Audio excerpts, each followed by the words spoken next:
Excuse me, did you happen to see where the missing scholars went?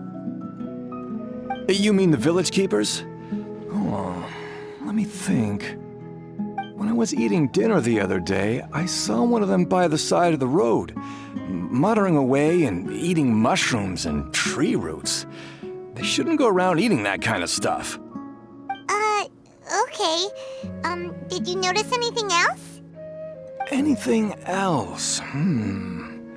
No, I think that's all I have to tell you. Sorry. The scholars that have gone missing. Have you seen them? Those eyes. Those fierce eyes. You look like a real fighter.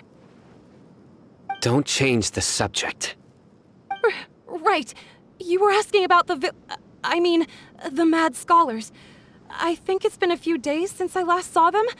I usually go to bed pretty early, so I'm not too familiar with what goes on at night. But honestly, I feel quite sympathetic towards them. Even though they act a little strange, they've helped me in the past.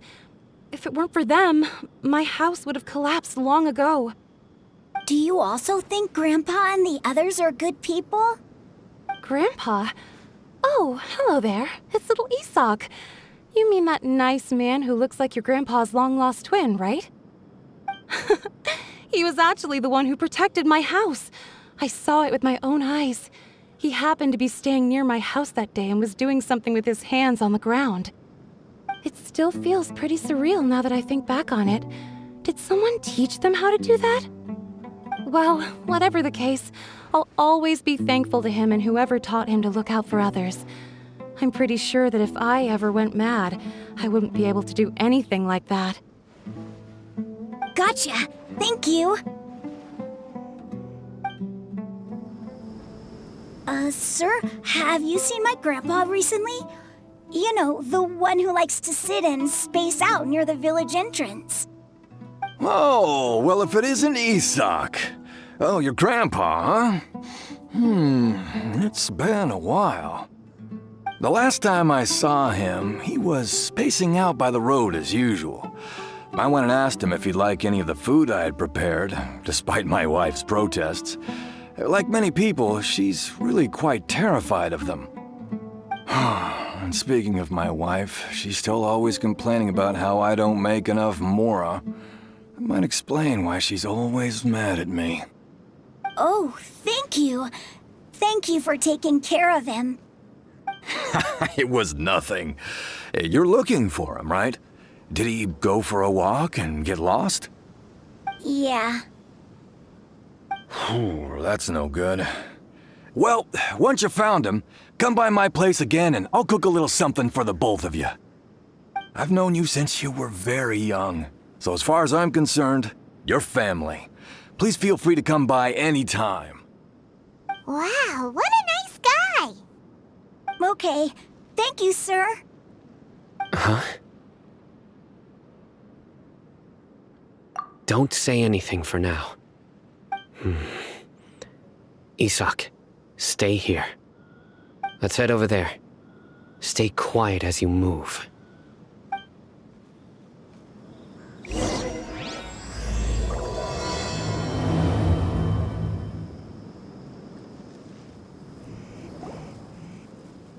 Listen, see if you can make out what they're saying. Have you heard? The mighty King Deshret, the sovereign of our faith, will soon return to this world. Yes, of course I have. King Deshret is the one and only true ruler of this land. I've never believed in any other gods. Still, you say he's coming back, but it sure doesn't feel like life's about to change around here anytime soon. What's your proof? Haven't you noticed? The village has been getting more deranged scholars than ever. Delavar was saying that many people also went insane just before the fall of King Deshret's civilization in ancient times. We don't quite know why, but it seems like there's some sort of connection between insanity and King Deshret. Isn't it a sign of King Deshret's power that all the mad scholars have disappeared? If you ask me, they must have been chosen as the final sacrifice for King Deshret's resurrection. Huh. Now that you say it, that does make some sense. Does this mean our lives are finally going to take a turn for the better? Exactly. Those city folks will get what's coming to them. Now, repeat everything you've just said from the very beginning. Huh? Who are you? Where did you come from? My patience is running thin. You heard what I asked.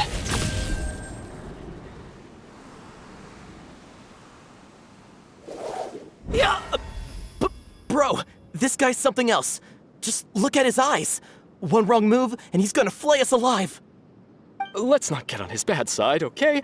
I am no match for this guy. Oh, okay, good sir. What is it you would like to know? Tell me about King Deshret's resurrection. Well, I only know a few things from hearsay. I went for a drink the other day and heard others talking about a rumor that the madmen will disappear and that King Deshret will return to this land. I'm not making this up, I swear! Hey, go on. Keep talking. It's true. It's all true, sir. We desert folk have had more than enough of those people at the academia. They keep sending us all their mad scholars and won't let us have a good life. Would you want to live like this if you were in our place?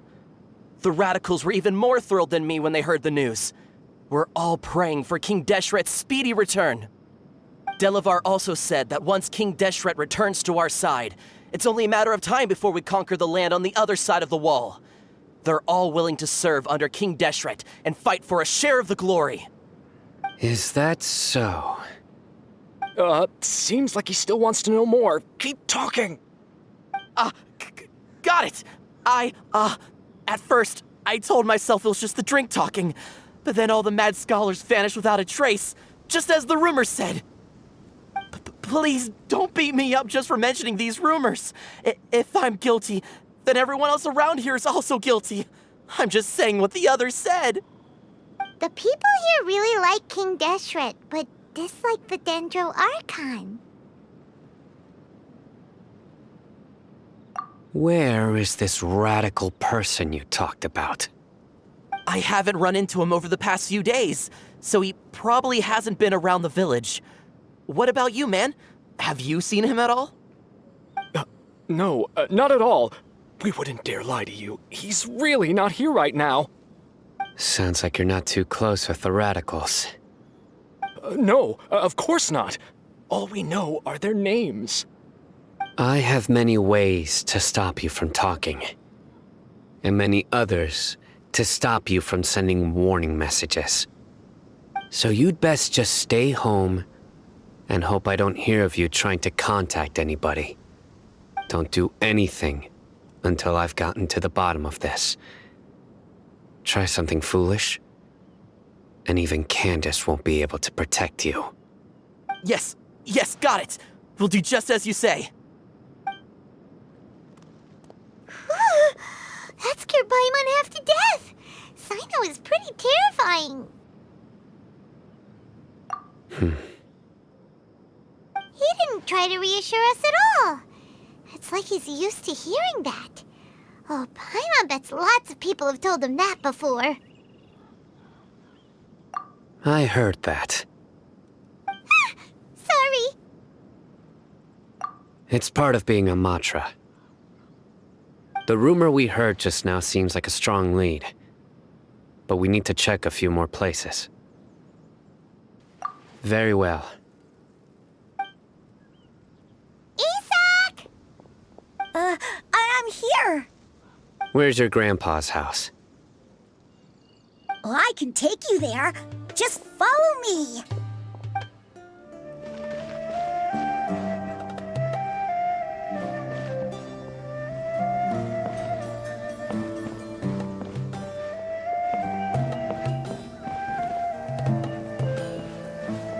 Grandpa, he likes to be alone. Sometimes he stares at the sky in a daze, and other times he just pokes at the ground with his fingers.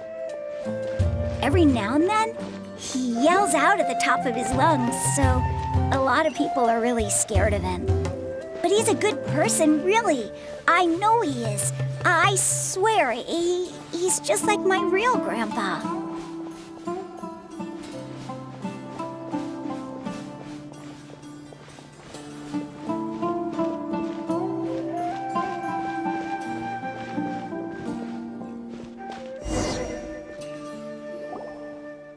Well, this is where Grandpa usually stays. There sure isn't much here.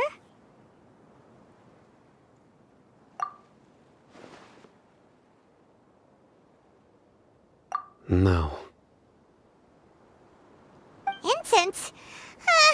Please don't say it's the same one as before. But are you okay? Are you getting dizzy or need to lie down? There's a scent that you can sense, but I can't. A certain traveler here once passed out from that smell. Thankfully, Tighnari saved the day. And then he gave us a long lecture to explain all about how it worked. So, you know Tighnari. Huh? You know him too? Are you two friends? Yes. Now that I concentrate, I can also make out the scent of incense. Wait, surely Tighnari didn't lecture you too. No. No need. Did you first encounter this scent at Tighnari's house? In the forest. From a scholar.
What are you looking for, Sino?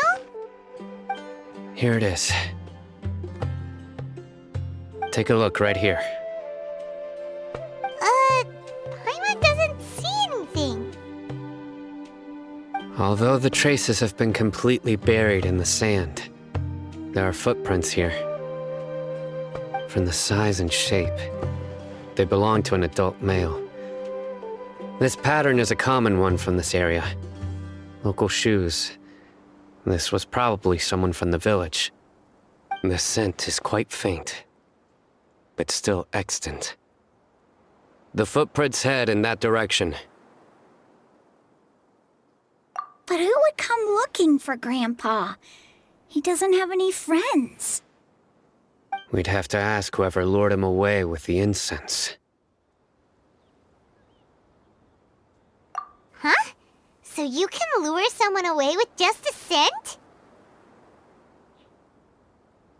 Hey! What's wrong with liking good food? Everyone's got something they love in life.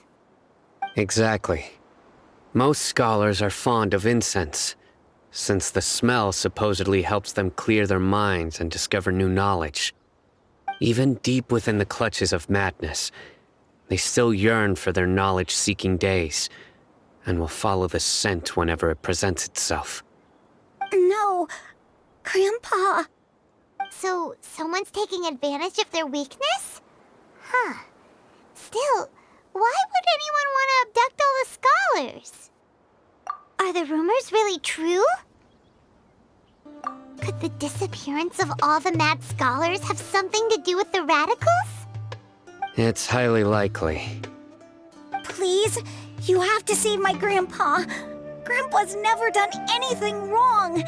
Please help him. Sounds like we'd better help get him back. Don't you worry, Isak.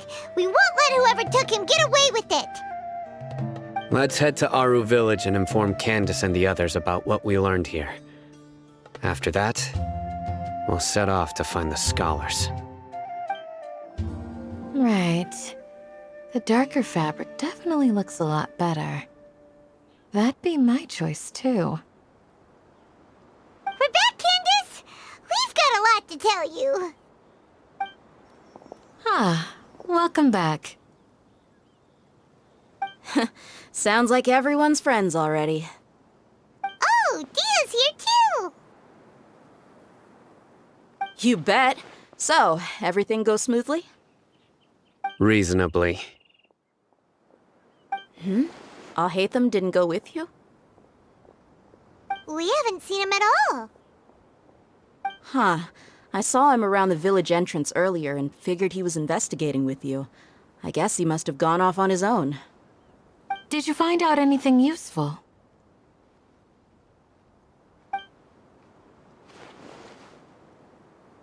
I see.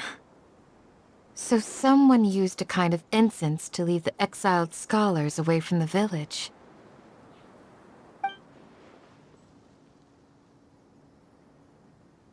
The resurrection of King Deshret? First I've heard of it. Far as I know, the kind of incense you just mentioned is only popular beyond the wall. Scholars are fond of it, but as you can see, there aren't many scholars still studying around these parts. No seller would be able to make a profit here. Not to mention, making incense is a labor-intensive process. You won't see anybody in the desert with the patience to make or sell something that requires that kind of effort. It seems someone from beyond the wall must have been supporting this. Makes sense.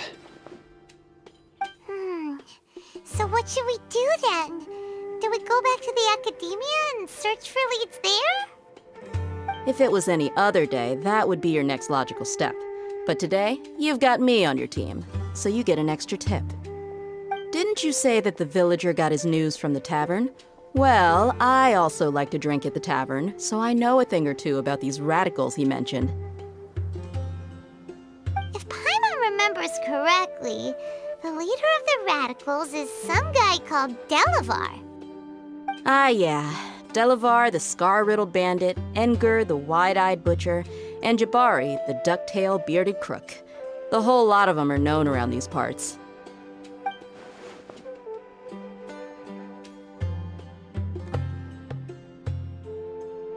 These guys have one thing in common, and that's being broke.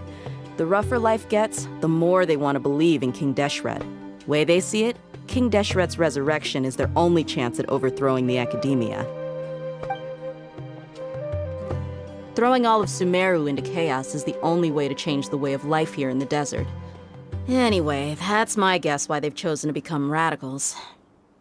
Tia! You're amazing! You really know this place inside and out!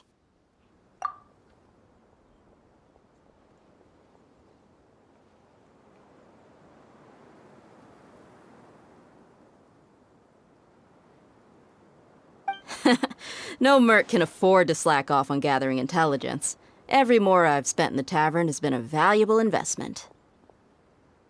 Let's head out. Now hold on, you're staying right here, Sino. Why? Aru Village is not a big place. Outsiders stand out here like a sore thumb.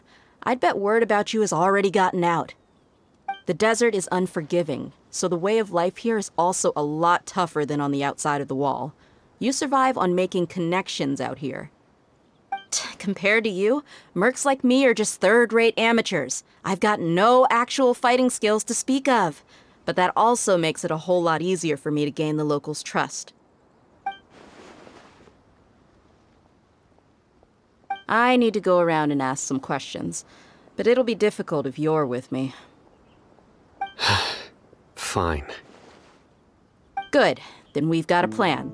The Traveler and Paimon will go to Caravan Rebat with me, and we'll try our best to figure out where the mad scholars have been taken. Sino, you'll have to stay in the village and continue investigating on your own. All right, sounds like a plan.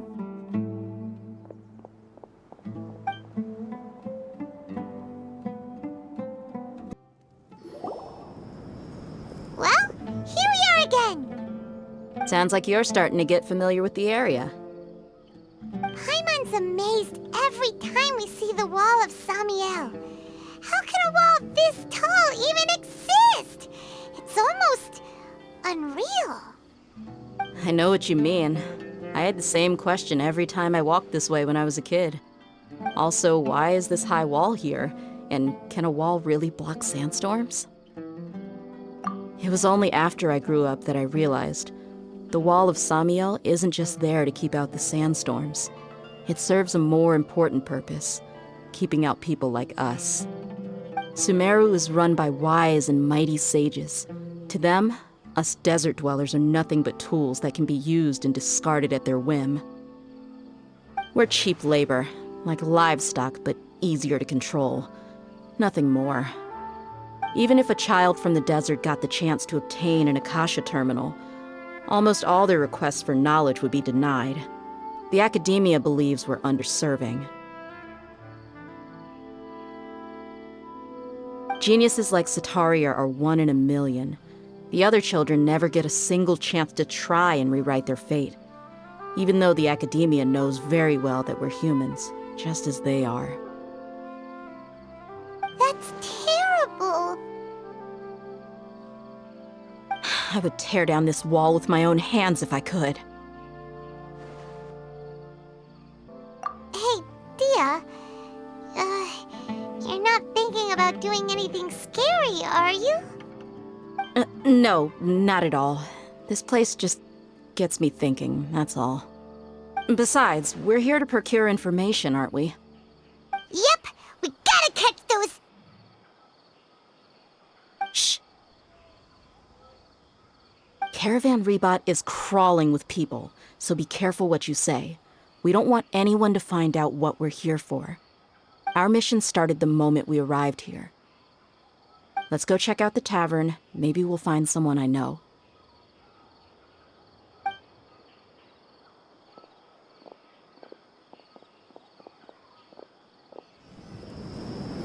Just our luck. None of them are here today. You mean, you don't see anyone you know? Dia, is that you? What a coincidence. You here for a drink too? Zaki. Finally, a friendly face. Oh, and who do you have with you here? Guests from another land? Hello, hello. I'm Zaki. Dia's, how would you put it? Drinking buddy? We've had drinks together a few times. You could say we go back a ways. Anyway, as far as my friends here, they aren't too shabby, are they? You rarely see any Outlanders so friendly and respectful nowadays. Absolutely. Much better than those people on the other side of the wall. So, Dia, are you looking for someone? Yeah. Have you seen Engur, Delavar, or Jabari recently? Of course I have. Matter of fact, we were all here drinking together just a few days ago. I've got a spice trading deal from another nation. I thought maybe Delavar and his friends might be interested. Know where I could find him? Ah, how thoughtful of you. Then I assume you also know that Delavar's been having a hard time making ends meet these days, so you came here to help him out? Hey, keep it down. Let's just say I prefer to keep this deal a secret. Y'all at Caravan Rebot are like family. If there's more to be made, why not do it together? Besides, Delavar and his friends have muscle. They'd be a good fit for escorting the goods. Yes, how considerate of you. Delavar's my friend too, so of course I can take you to him. Come with me.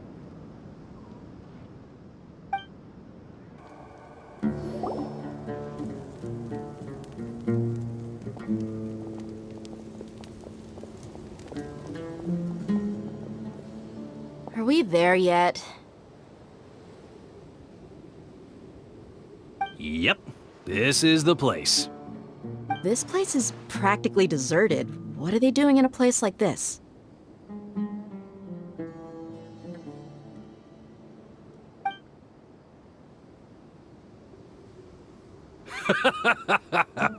Why don't you take a guess?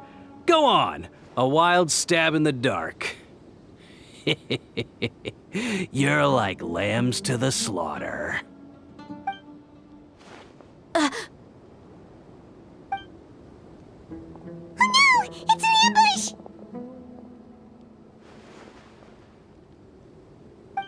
What's this all about, Zaki? Come on, Dia. You really think we didn't hear about what you said back in Aru village? The boys have kept a close eye on you from the moment you set foot there. Not only do I know that you're looking for Delavar, I also know that you've teamed up with people from the Academia to look for the missing scholars. So, you've been watching us from the very beginning? Uh-oh. Paimon knew leaving Sino behind was a mistake! And you left the strongest one in the village, didn't you? Who do you think you are? You really thought we'd fall for your little business deal nonsense? So you and Delavar have been partners all along. Dia, I guess it's only natural for a traveling mercenary like you to be out of the loop. Those of us who hang around the tavern have stronger bonds than you think.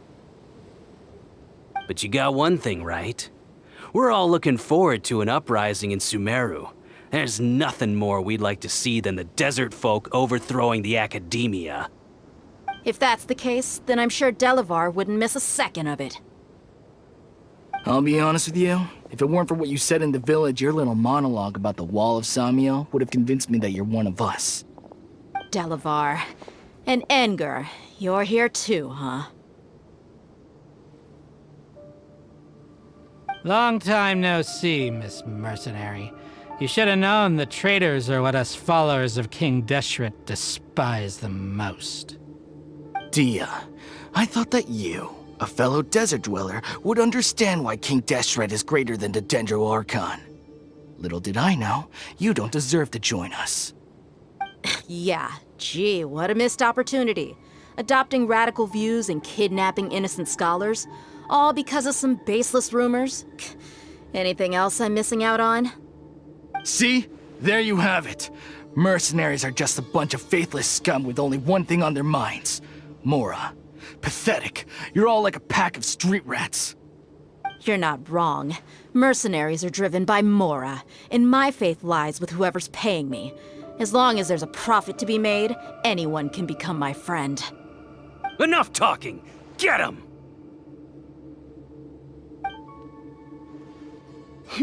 Just as I expected. Let's teach him a lesson, traveler.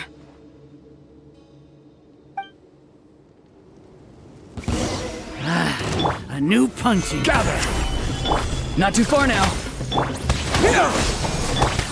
This is order.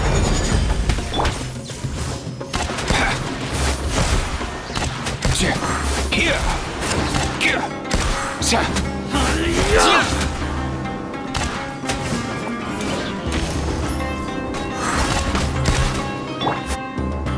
Propagate that! Rise!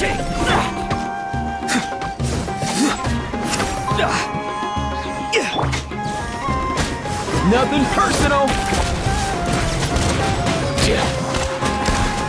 Here!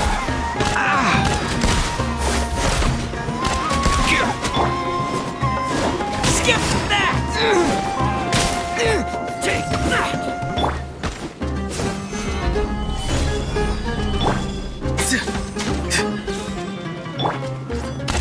Mind the wind.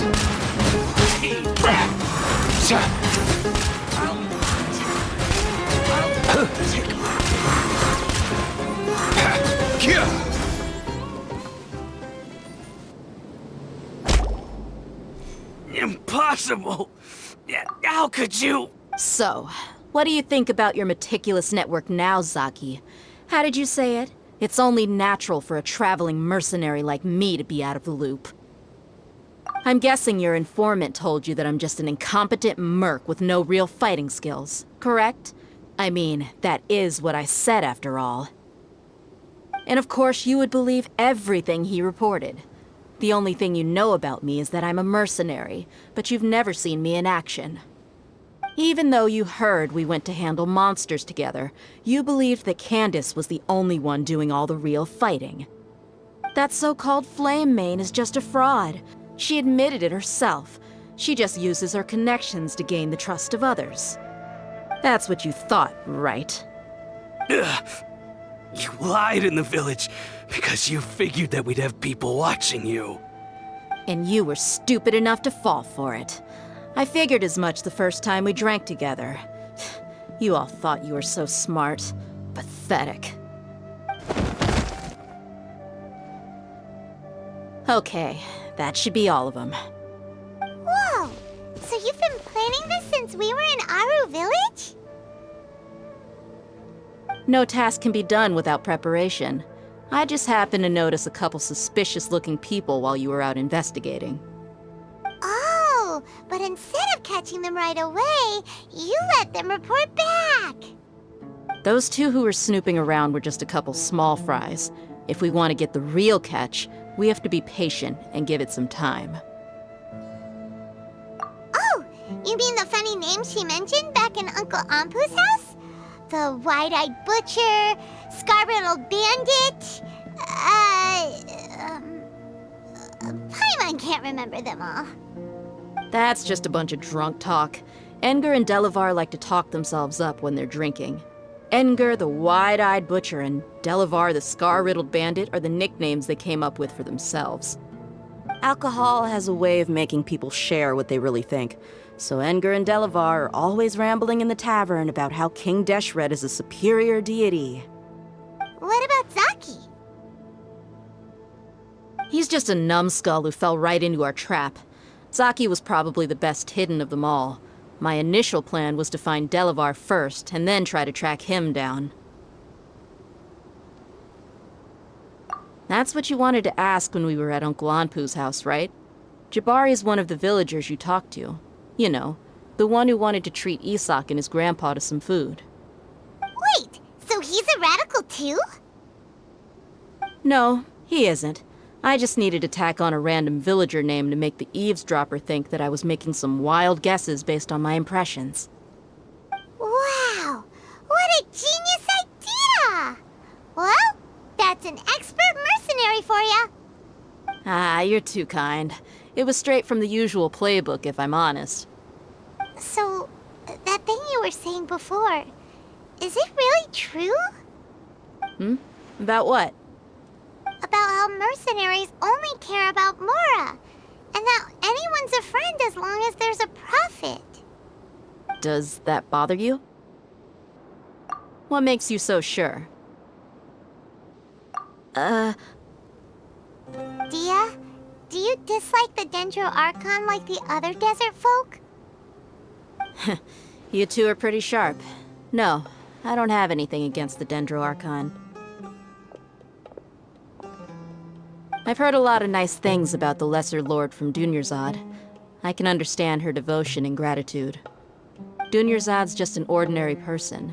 There's no way a god would be so involved in the lives of everyday people, unless they were truly compassionate. I've begun to realize that the sages are behind everything that's happened recently. The radicals' blind belief in King Deshret, making the Dendro Archon out to be an enemy. It's all the academia's trickery. But I see through it all.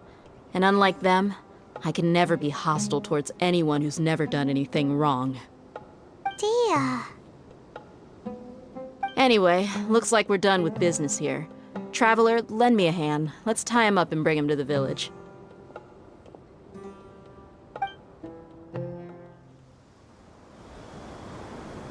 This should be all of them. I'll let you take it from here. All right. I'll be in touch. Until then, please stand by. Candace, do you need any help?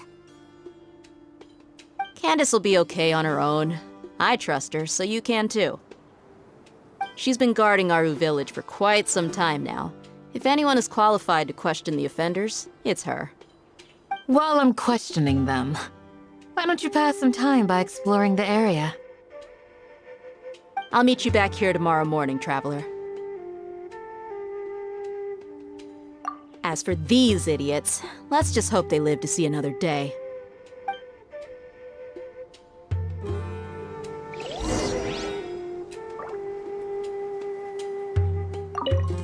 the question. Now answer me.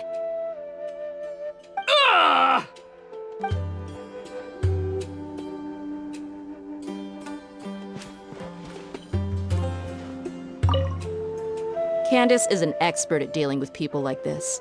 All we have to do is wait for her word.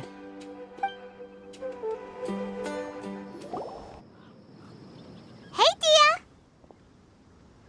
Right on time. We'll know any moment now.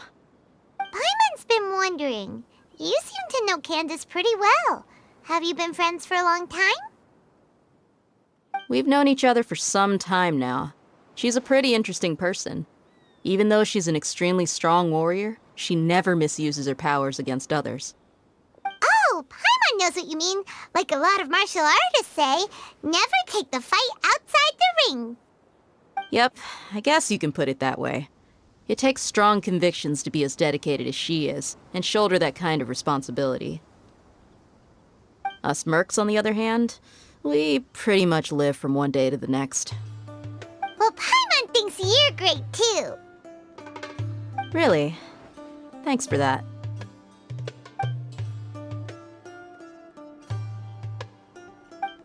Oh, Sino's here, and he's pretty early, too. Yes, I was here yesterday to help out a little. To help out? By doing what? Sharing some interrogation techniques. Oh, you mean you taught Candace some more persuasive methods? Right.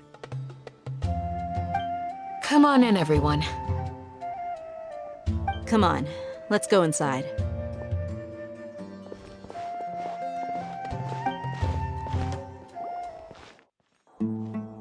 Candace, where? Whoa, you look furious. Do I? Huh. What gave it away? Oh, there's no mask that can hide true bloodlust. Cover up your eyes, and it'll still show itself at the corners of your mouth. Perhaps I need to work on my composure. Still, it's perfectly understandable why I'm angry. I'm sure everyone present would agree. Yes, ma'am. Please, don't beat us anymore. We're gonna die. Well, looks like Sino taught her well. You fear death yourselves, yet you do not hesitate to place the lives of others at risk. The absurdity is mind-boggling. The ones you call mad scholars are known to us as the Village Keepers. They are vital members of our community, and some even count them as family. You come here to my village, and you treat my people as nothing more than stepping stones towards your goal. Tell me, what would you do to you in my position? Mercy! Please have mercy! You've made your bed. We may all be desert dwellers, but there's one thing that I understand better than you. The resurrection of King Deshret will only result in war.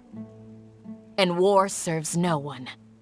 The people of Aru Village care little about which god is in power.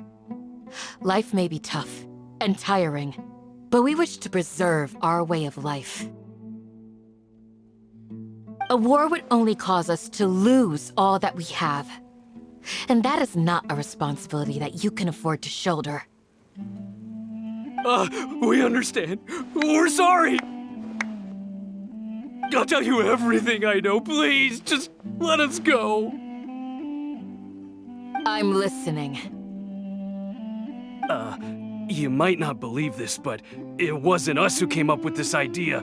Someone was spreading rumors in the tavern. That's how we ended up hearing about King Deshret's resurrection.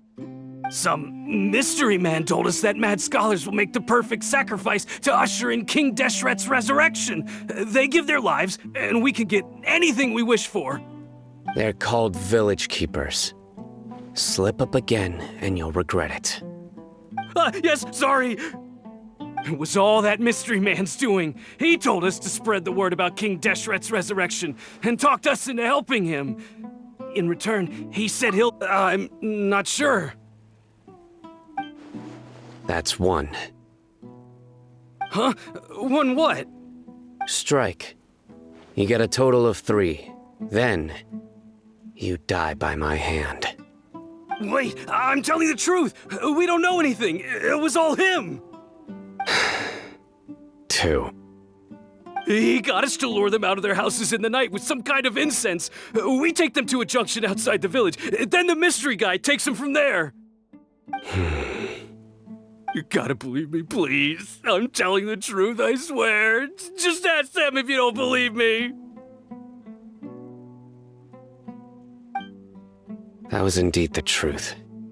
Traveler, go on.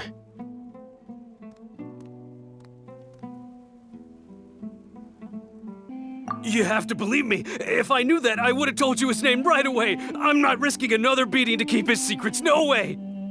That guy, he wears a cloak, and he's always careful to cover his face. He calls himself King Deshret's envoy. I believe I may know what's going on. Uncle Anpu? What do you mean?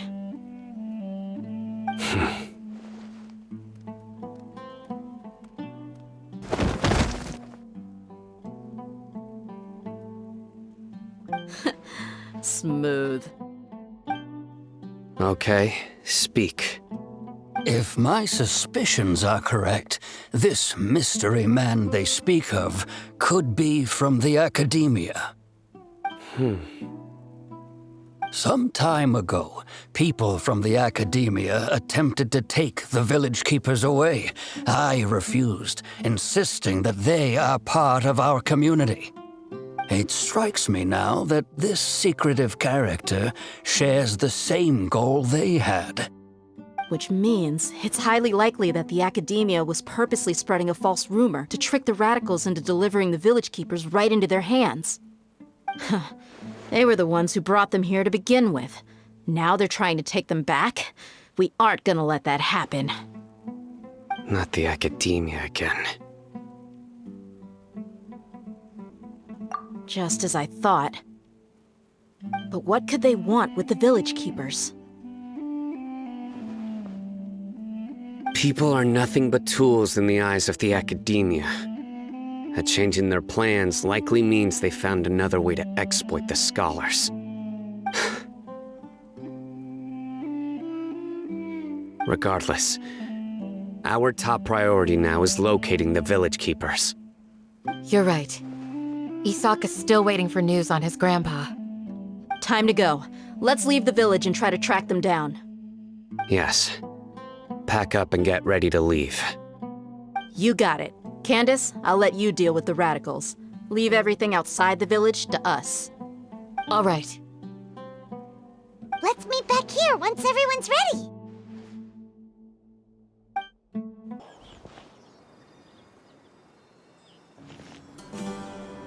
Let's get some food in us and then we'll... Whoa!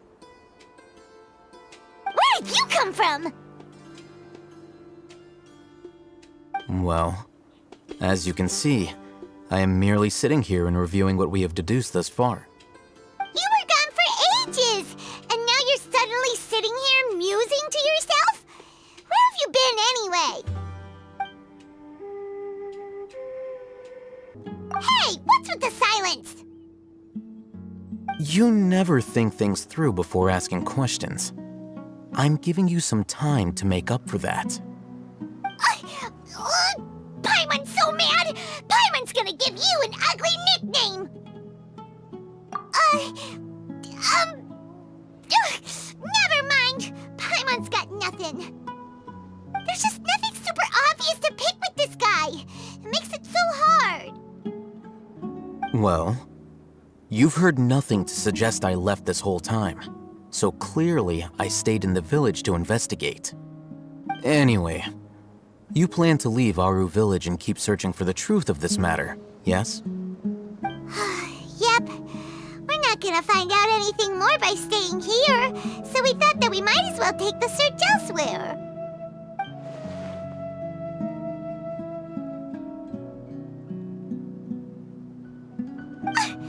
Enough with the silent treatment! treatment! No. I'm just surprised that you decided to team up with him. Alhaitham, you haven't helped us out at all ever since we arrived at Aru Village. Bold of you to question our choices. Yeah, you're all talk! While you were investigating, I had my own work to do, which I've now finished. Really? Paimon doesn't believe you. To be honest, we aren't really a team, so I have no obligation to inform you of my whereabouts. Not to mention that going separate ways allowed me to find some important information that you all had missed. Huh? Right here in the village? Correct. What did you learn? I'm going to take you to someone. But before that, you need to understand where she's coming from. What does that mean? How do you think the residents of Aru Village feel about what we're doing? In other words, do you truly believe every single word the villagers tell us?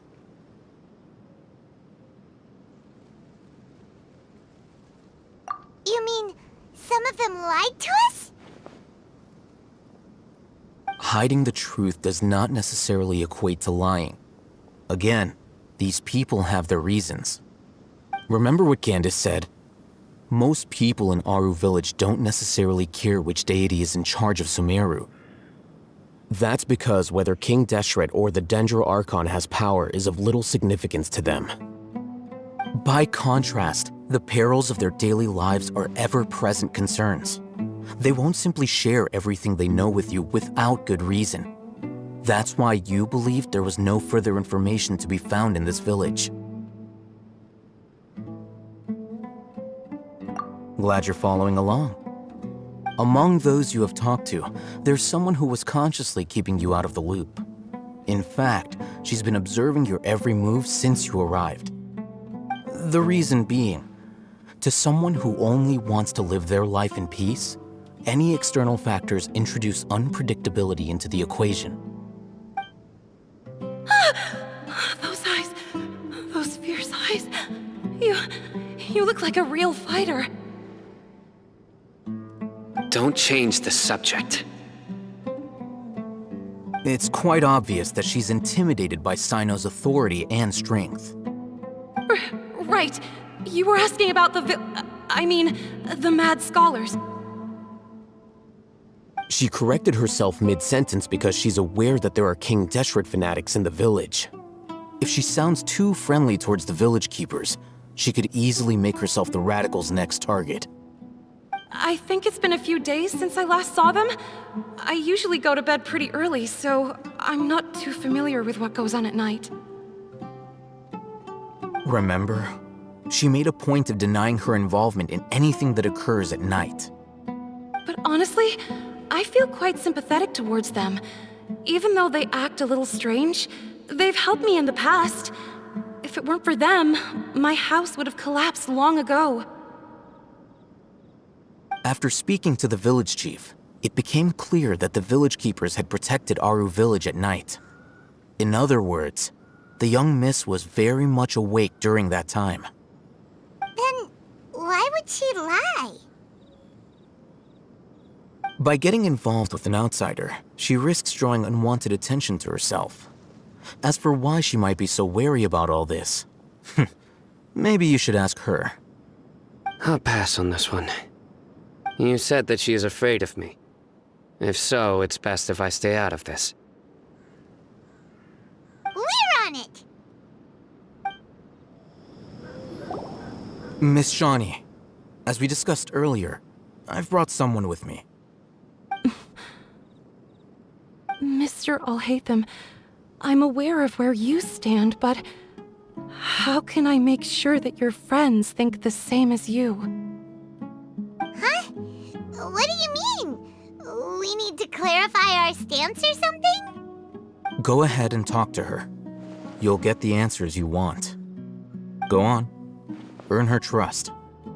Is it really that simple? May I call you Traveler? Hi, Traveler. I want to ask you something. Do you think the resurrection of King Deshret can truly change Sumeru for the better? Why's that?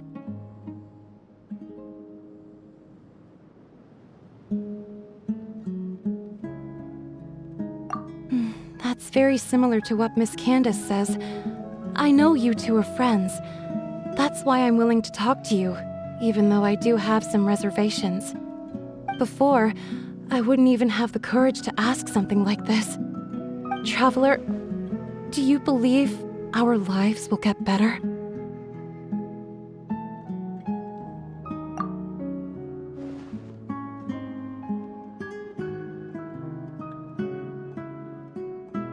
Yeah!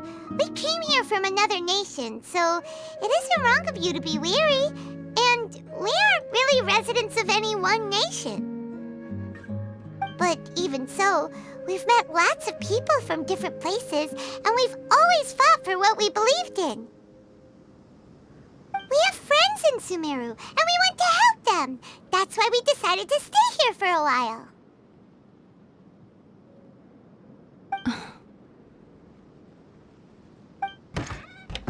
I want to trust you.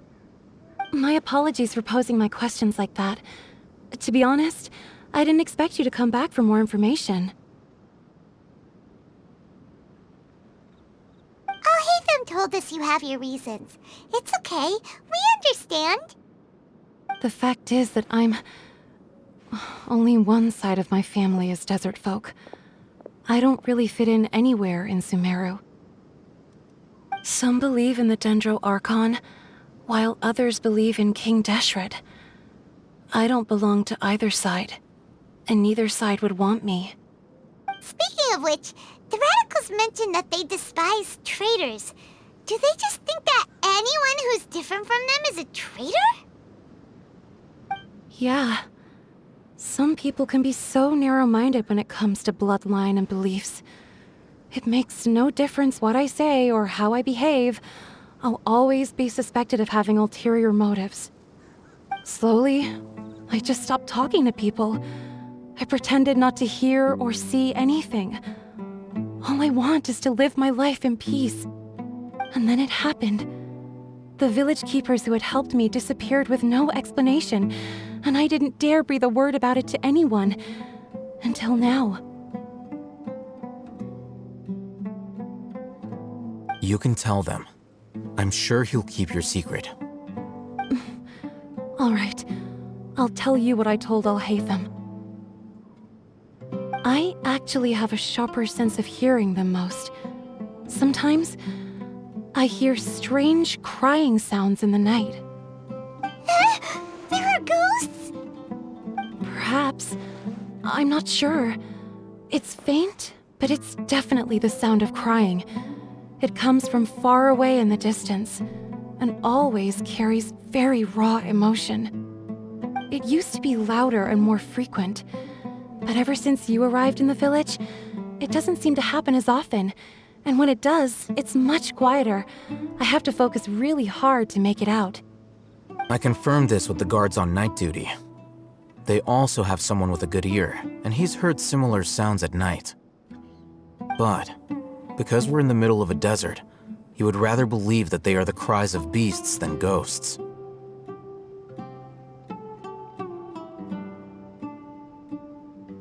There's really nothing around these parts, except for an old hospital not far from the village. I think they used to use it for treating Elazar, but it's been abandoned for years. Yeah, let's go!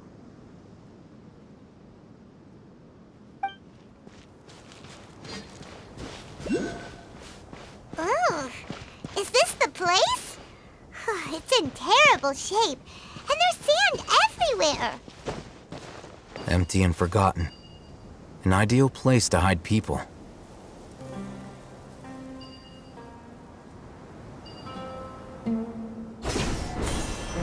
That's close enough! Come here, you little rascal! Where do you...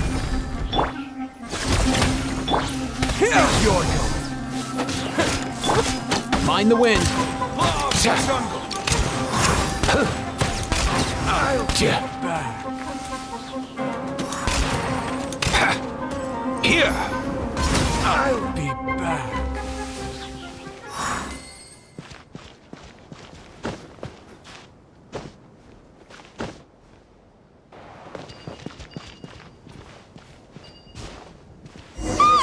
Monsters! Watch out!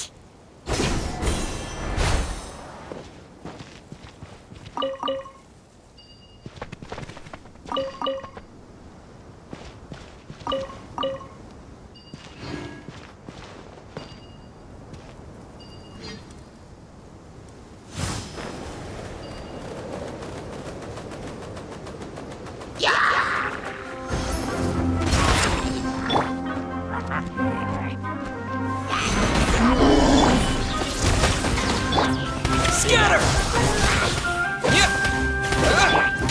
Time to say hello.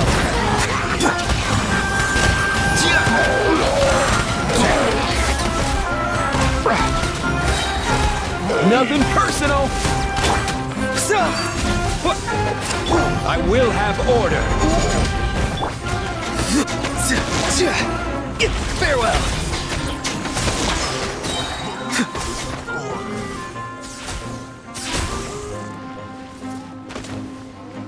Go! You're free now! Let's go!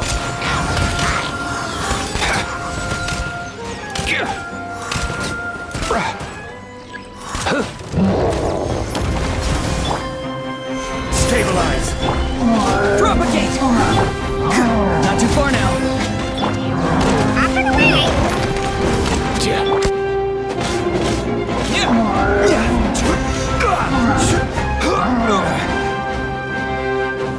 Solidify! Let's go! Farewell! Scatter! Here! Mind the wind!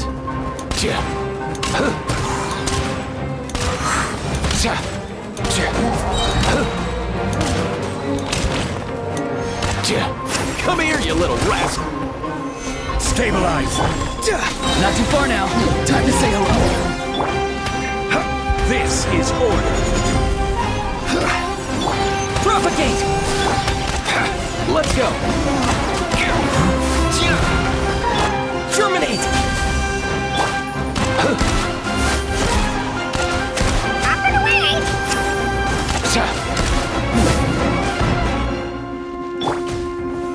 Solidify!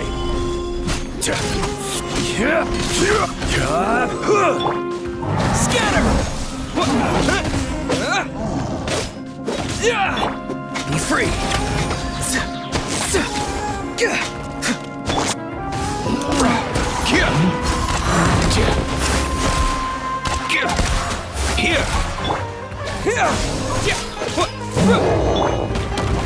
Gather! Farewell! Let's go!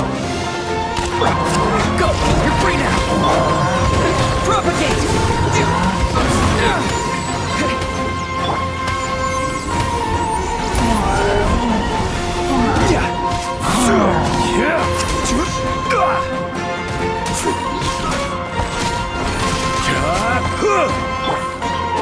Scatter! Not too far now. Order guide you! Mind your step! Something's wrong. Propagate! Solidify! Up and away!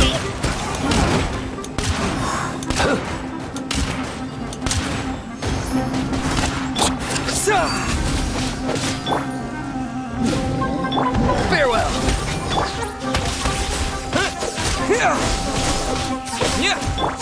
Let's go! Gather! Scatter! Up and away! Here!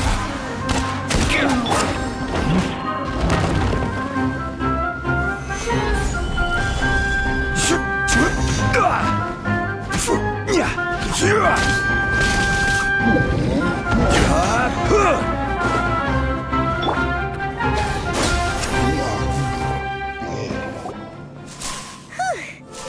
easier to deal with than Paimon had expected. Super strong bandits? Or monsters taller than buildings dropping out of the sky? Or, something like that. He looks super serious. We gotta stay on our A game too. This is the one.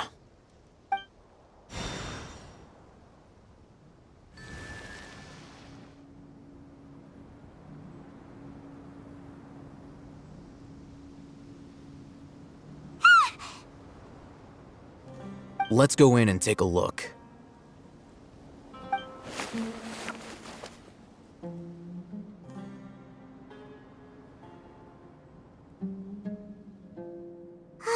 Hey, we haven't found squat. Are you sure we aren't wasting our time here? Patience. Shawnee says she only hears the crying at night. We have time to burn. Until then, I'm taking a break. And just like that, he sits down. Wait, he even brought a book to read? What are you reading? Let Paimon see!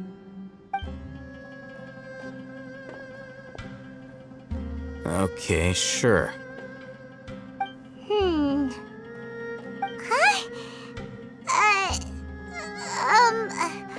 The natural position, which is the positional propensity of an entity in natural motion in contrast with an object in forced motion?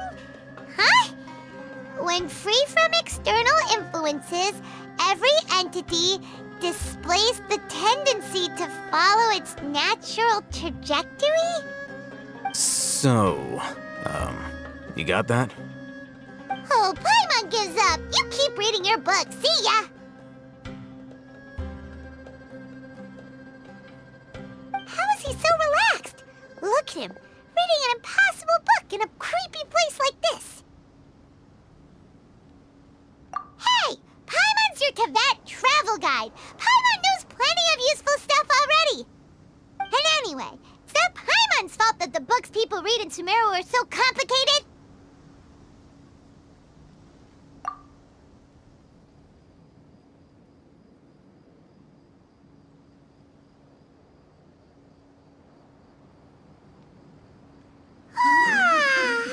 Paimon's getting so sleepy.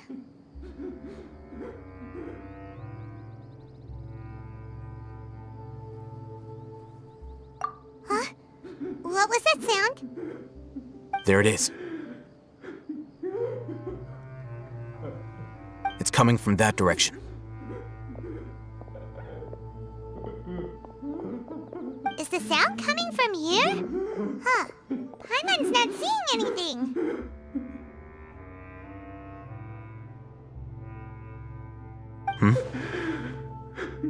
It's from below.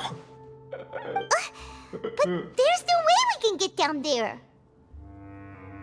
Something is off about the interior here.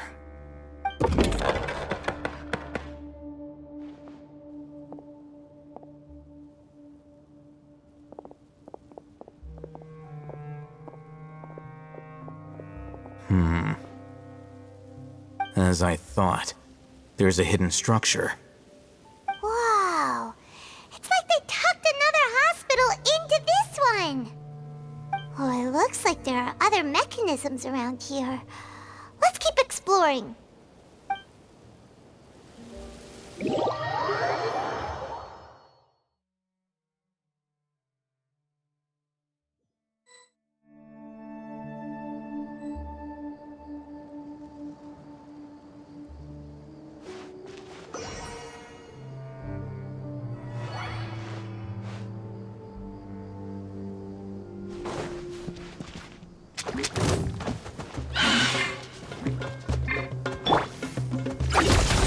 Time to say hello. Yeah. Solidify! Up and away!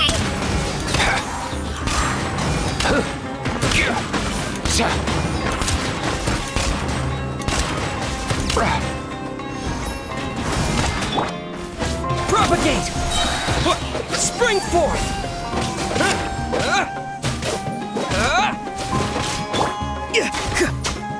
Be free! Propagate!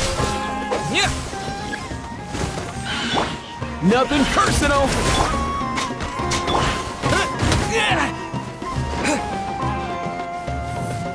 I will have order!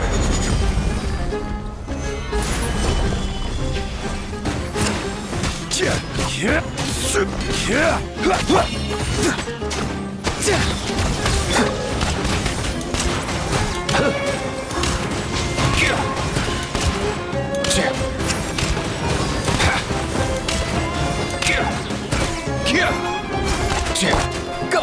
You're free now!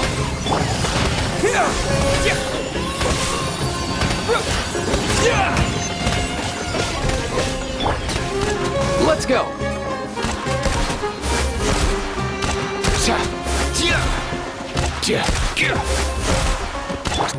Propagate!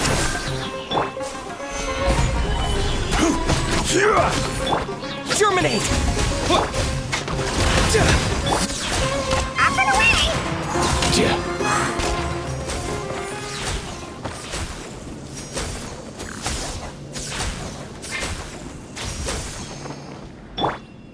Scatter!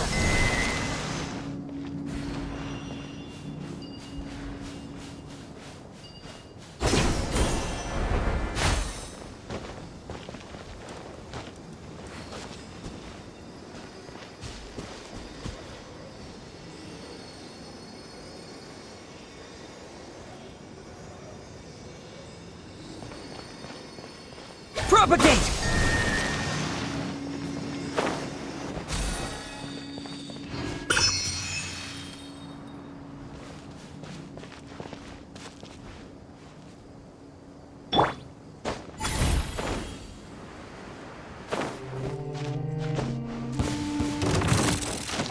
Order guide you. Let's go! Come here, you little rascal!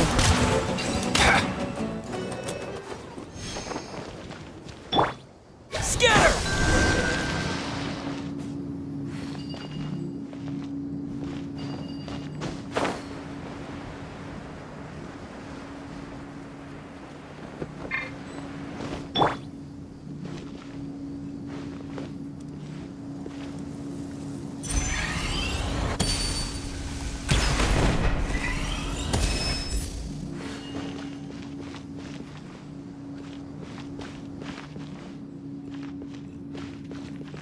Can anything even grow here? Maybe we should leave.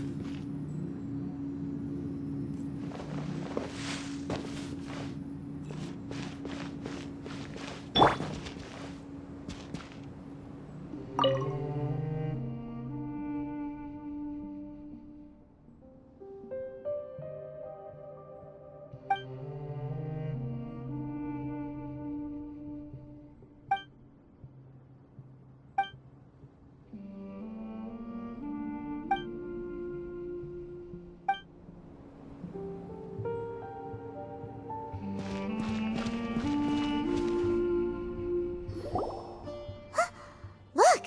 There's someone over there! Good idea. Let's approach him slowly without alarming him.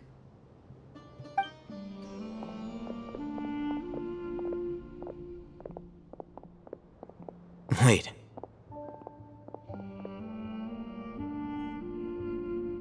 You're...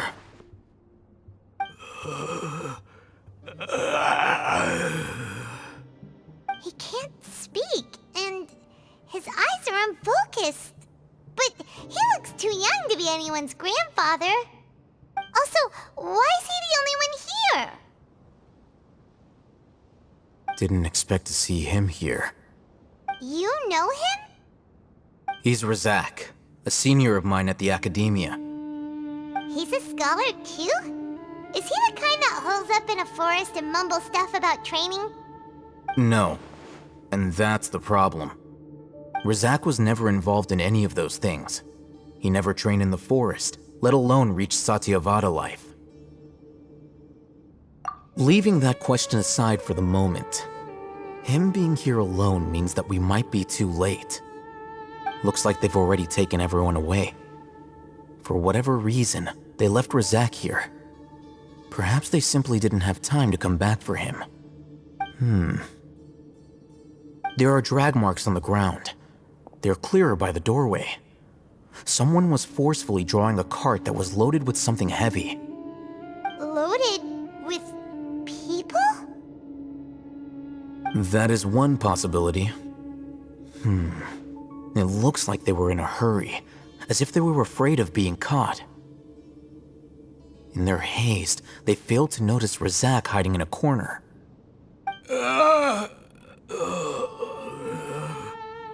The symptoms are identical. Looks like we found living proof. Huh? Why do you say that? Allow me to jog your memory. Recall your time at Port Ormos. Don't you think his symptoms look familiar?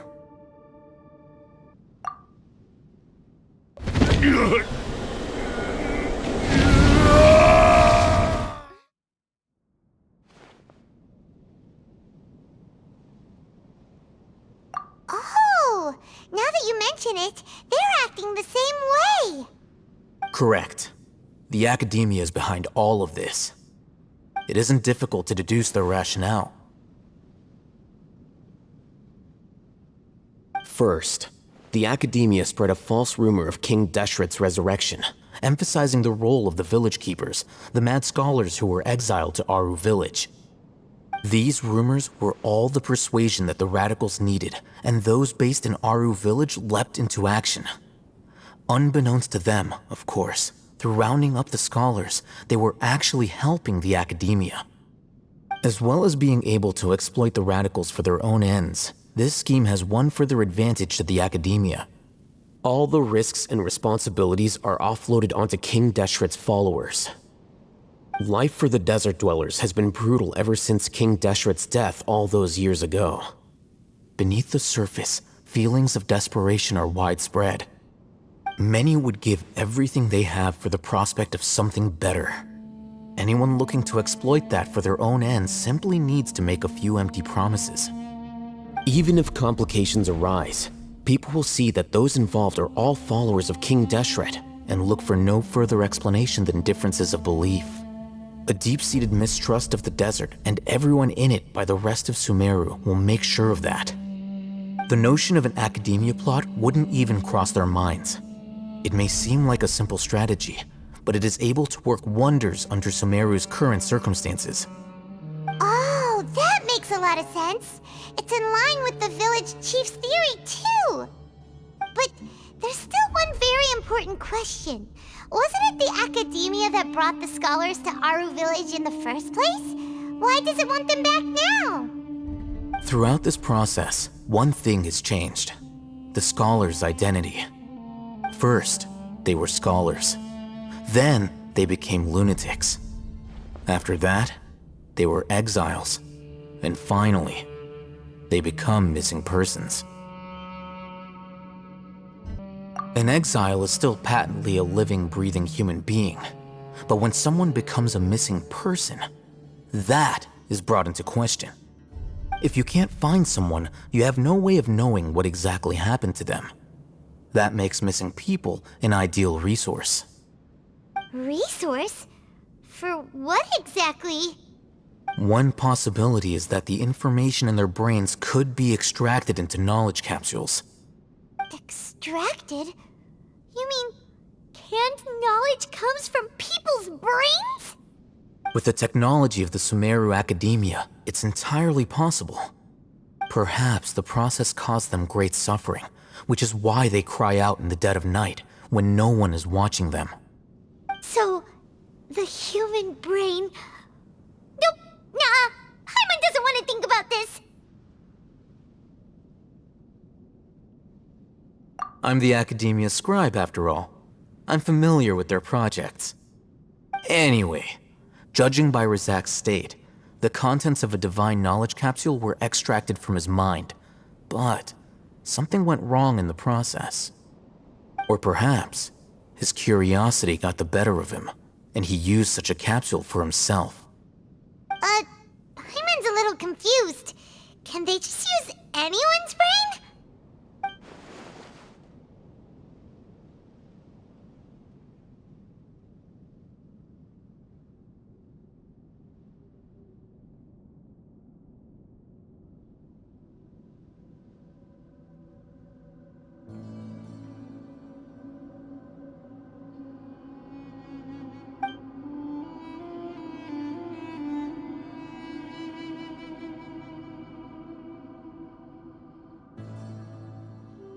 The look on your face tells me you've realized the answer.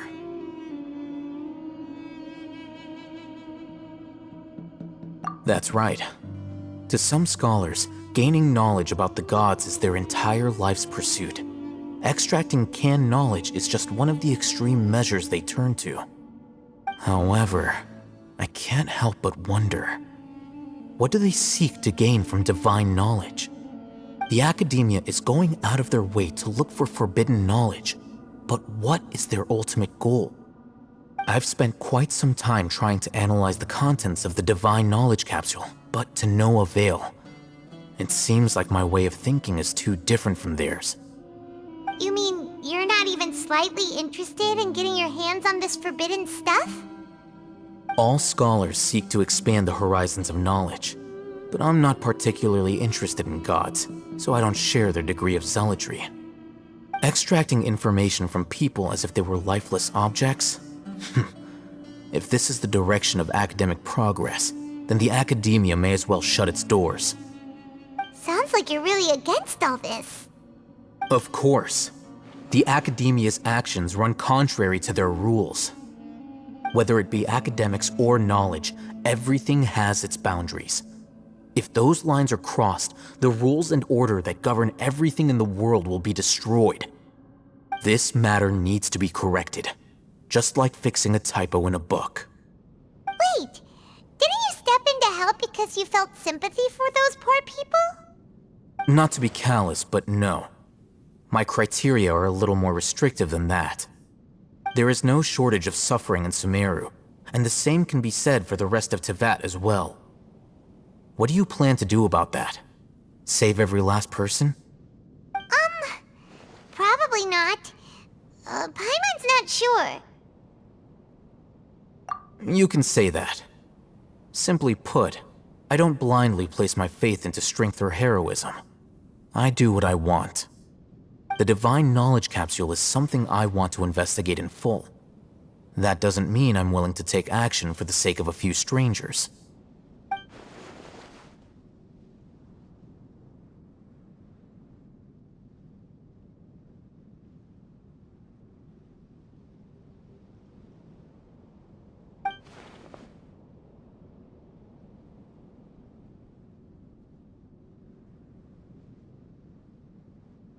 Paimon's been wanting to say this for a while. There are a lot of bad guys in the Academia, but you're not one of them. You're their weirdo. You're probably right. Though I must say, I quite enjoy this feeling of being the odd one out. Uniqueness is also an asset, is it not? Wow, that's a great way to think about it. Paimon's really impressed. If only Miss Shani had a similar mindset, her life would definitely be a lot easier. I'm just a more likable person than her in general. There's nothing more to it than that.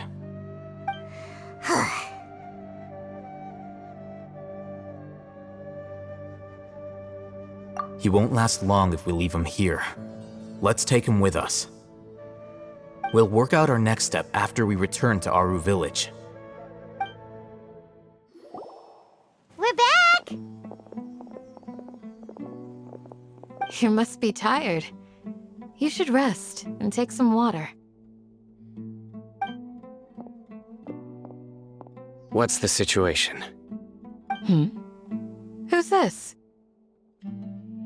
Unfortunately, somebody who's too young to take on the role of Isak's grandfather. Nevertheless, he's one of the people we're trying to find.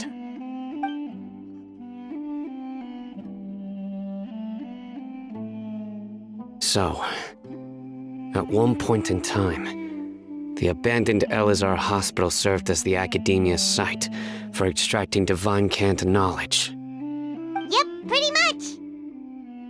Their plan must have been implemented at some point before we arrived at Aru Village, since divine cant knowledge has been in circulation for a while now. Yet, they fled once we were headed to the village, almost as if they knew we were on their trail. Why is that? Yeah, why is that?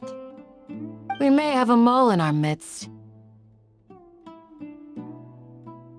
One of us could be secretly revealing our whereabouts to the Academia. Huh? Are our friendships that shallow? Looks like none of you have realized wherein lies the issue. Sino, you're the reason why they can predict our movements. Wait, what's that supposed to mean? Choose your next words very carefully. It is simply a logical inference. I have my reasons. So what you're saying is, Sino's the mole. Interesting. And here I thought you were the most suspicious one, Alhaitham, since you were always acting alone. I know. You have a point, but I realized something as we were returning from the hospital. Sino isn't like any of us. What are you trying to say? Do you still remember who you are, General Mahamatra? As a Matra, you are no doubt privy to certain kinds of information. Before you can take action against someone, you are required to have all the facts available, including the less than savory details. Simply put, the Academia has traditionally allowed you access to a wealth of sensitive information. Knowing their modus operandi, wouldn't you expect them to take precautions against you? If you want to raise a vicious wolf, you need to make sure that you can avoid its bite. The Academia is monitoring me? It's not that simple. The Academia has eyes all over Sumeru, but they have a special protocol for dealing with you. Every so often comes a Nyagarbaha Day. On this day, the Academia enters new information into the Akasha through knowledge capsules. I remember seeing the thick notebook next to the control panel once. Its contents were all about the General Mahamatra, his activities throughout the day, preferred methods of enacting judgment, everything. You're saying that the Academia entered my information into the Akasha too? But what's the point in doing that? My actions aren't important enough to be added into the Akasha. The Akasha is capable of computation. The Akasha's algorithms are entirely capable of predicting your movements using the data entered.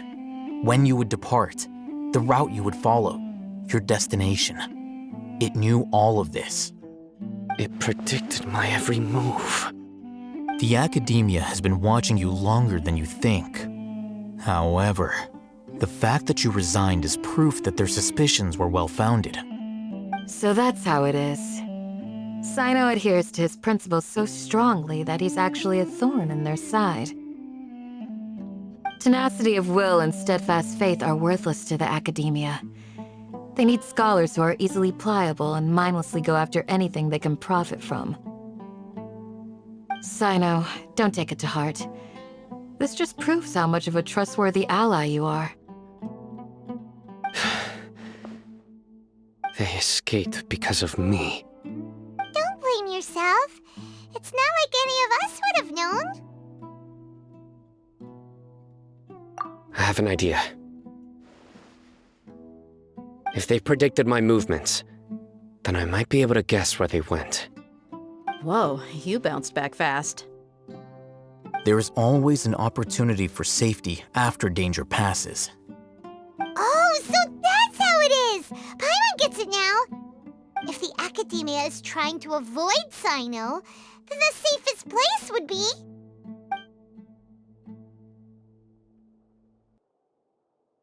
Yep, that's right!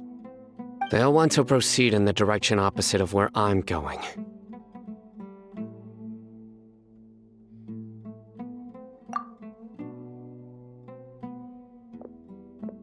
I must go. There's also something I want to investigate. Let's go, guys! After him! Please, wait! I want to go too! You want to go too? If so, you have to promise you'll stay safe. I want to find Grandpa. I promise I'll be careful and not cause any trouble. Everyone, I leave him in your hands. Yay! Let's go! Remember to pack some food with you! Paimon feels like we're missing someone, though.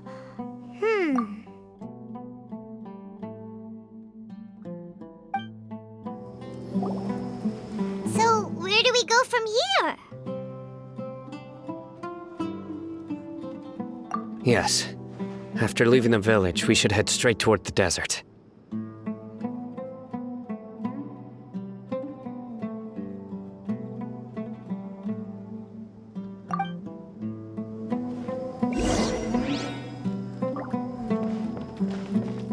I know the desert like the back of my hand. Is that because you play here a lot? Yep. One time, Grandpa almost got lost in the desert, but I was the one who brought him back.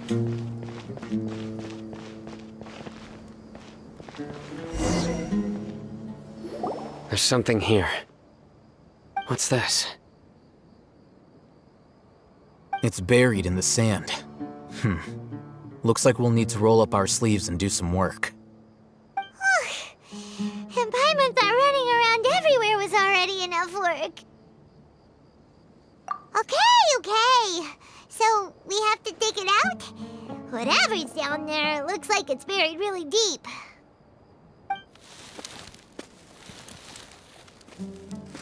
These are likely fragments of an Academia-developed device, something akin to a headset. Looks like there were more than one village keeper. They must have been escorted this way because there are device fragments scattered around here. Let's split up and search the area. Chances are that we'll find other things nearby.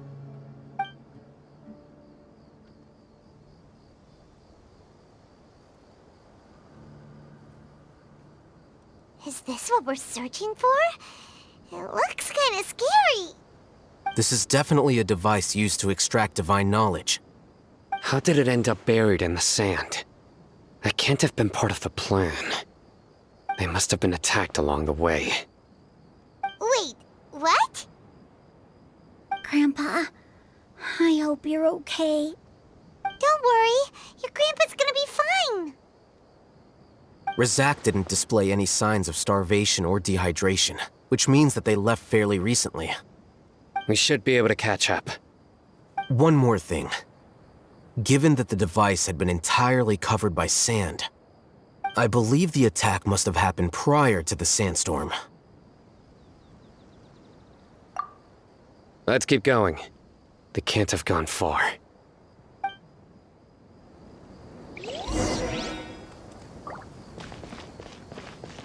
Ugh, but running on sand is so tiring. But you're flying, aren't you, Paimon? Is flying over sand tiring too? Ugh, of course it is!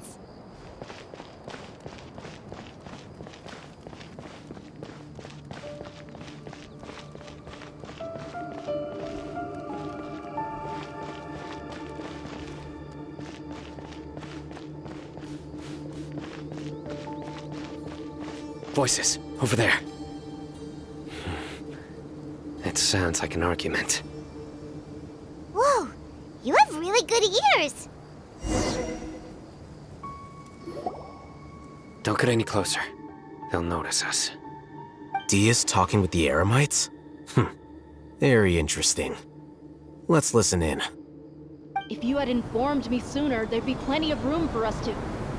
You're one of us. We would never lie. Scholars. You don't know as much as I do. Need me to... I knew it. That's our Dia. Dia? Why would you? Dia! Hey, what are you doing? Huh? Didn't you say you'd help me find Grandpa? Why are you on their side? Well, look who's here. Ain't that something? This complicates things. You've betrayed Aru Village? So, this is the great General Mahamatra. Dear, you'd be better off as my assistant than hanging around with this motley crew. Seen for yourself. I have the means and methods, and my ideals are far more admirable than theirs. I'm not the type that's easily swayed, Raman. You of all people should know that. Wait, what's going on, Dia? Whose side are you on here? Shut it, Paimon. It doesn't matter. Whichever side you pick, nothing can deter us from the grand mission of resurrecting King Deshret. Once our Lord of Old returns to this land, we will have a new beginning. Face the facts, Raman. It's not gonna happen. You should understand that more than anyone. Have all your years as a merc taught you nothing about placing hopes in a ruler? I'm a desert dweller and a proud follower of King Deshret. Whether I live by the edge of the sword or in peaceful comfort, my soul will always carry this conviction. It's not too late yet. The village mad scholars aren't gonna bring King Deshret back to life. You don't understand, my dear lady. Pursuing our faith is our purpose in life. Even if the chance of success is 1 in a million, we must be willing to give everything we have. Even if it'll expose you to the academia? Even if they end up disbanding the Eremites? Your Eremites, which you've worked so hard for all these years? Yes. We've waited a long time for this day to come. The sun and the moon no longer shine here. All you see now is cracks in this desiccated land. But fate has finally dealt me a hand to play against the Academia. With these scholars in our custody, we'll stomp the Academia's forces and fight our way beyond the wall of Samiel. Ridiculous. Think about it. The Academia controls the entirety of Sumeru. Your powers are negligible in comparison. If you still don't believe me, then try asking these 2 men. They're also against the Academia, but neither of them are as arrogant as you are. They look more like pawns of the Academia to me. Why would I listen to anything the people of Greater Lord Rukkhadevada have to say? Filthy traitors. Your god abandoned all honor and betrayed King Deshret. We desert dwellers will never trust the likes of you. It's impossible to communicate with someone so hostile. Perhaps we should. Do you really believe that by kidnapping the scholars, you'll be able to negotiate with the Academia? These people have no value as bargaining chips, but I could be persuaded to take their place as your next hostage. These scholars were exiled from the Academia. I, on the other hand, am their current scribe, and will be a much greater asset to you. Wait, you can't be serious. So, you want to trade places with the hostages, do you? Precisely. Any wise person would gladly accept my offer. What are you thinking? What if they decide to kill you instead? Well, that would be bad luck for me. However, I'd get the chance to observe the scholars, perhaps even find out the truth. Think you can talk me over with that confident look of yours? I'm not trying to persuade you. I'm using this as a means of joining forces against the Academia. You are the scribe. What do you have against the Academia? Not all desert dwellers believe in King Deshret, And the same applies to the Academia. Why must all knowledge seekers approve of the Academia's way of doing things?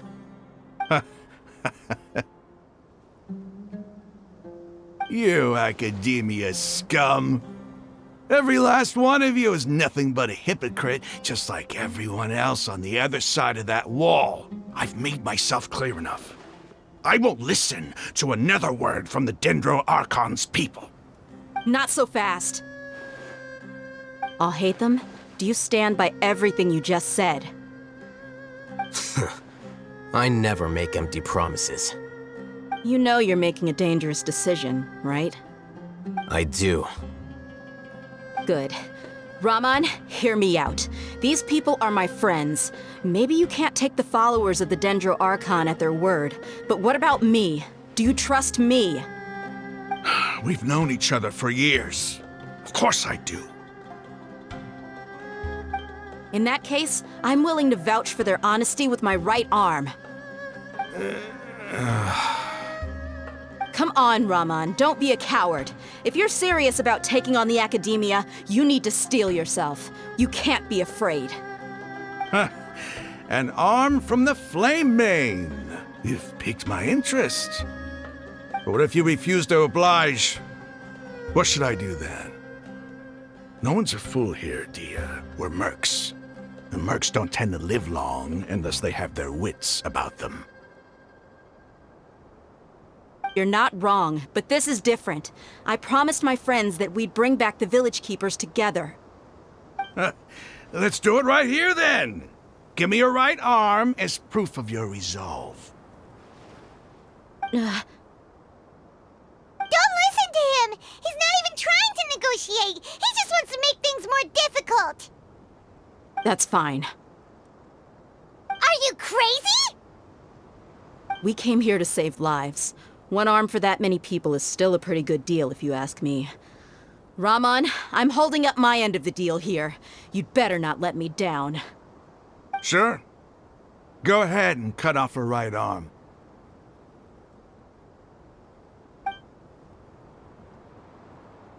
No! Dia! What are you gonna do? Think of something! You don't have to go this far. That's not for you to decide. Do it! Dia! Run!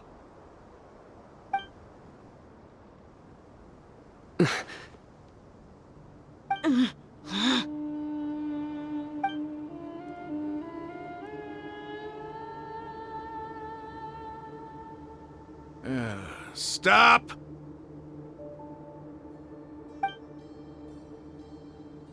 What's wrong? Can't do it? Flame Mane, you and I are both desert folk. Cutting off your arm is no different than cutting off my own fingers. Where's the sense in cutting my own kin to pieces? You've shown me that you're serious. Go on now, take your friends and leave. Meet me in the desert at noon tomorrow.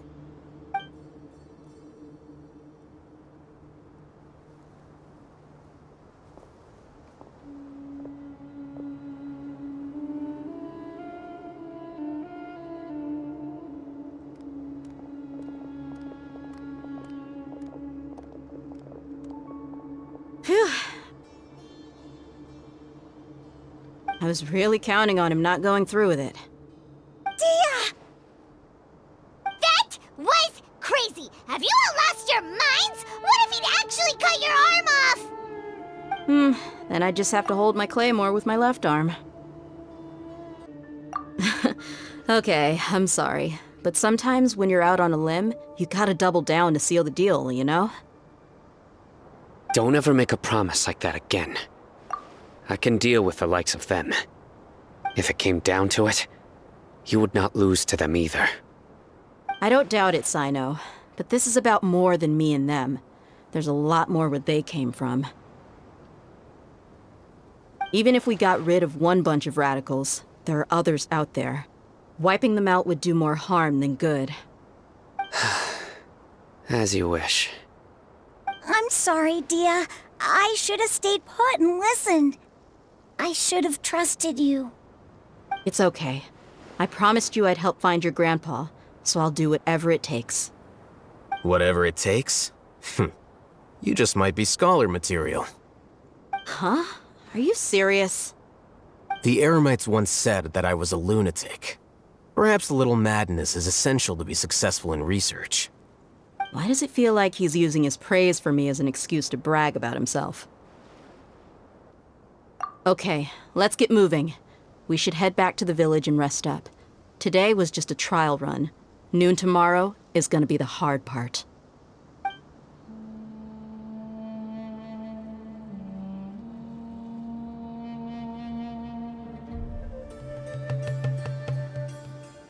You're all here so early. Looks like we have everyone here. Isak, are you sure you want to come with us? I'll watch from a safe distance. Dia, I want to be there to bring Grandpa home. Okay, let's go then. Dia, wait. What's the matter? I heard that you were quite reckless yesterday. No more of that today, understood? Or I'll be very upset with you. Fine. I cannot help but feel that you bringing me here is some sort of an assassination attempt.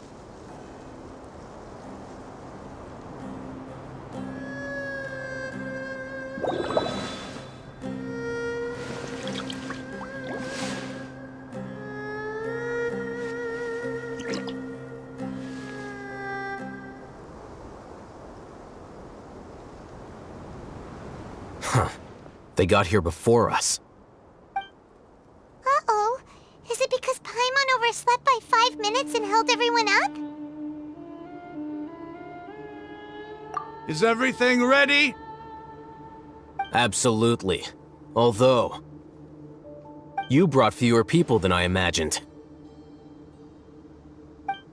Bring him over.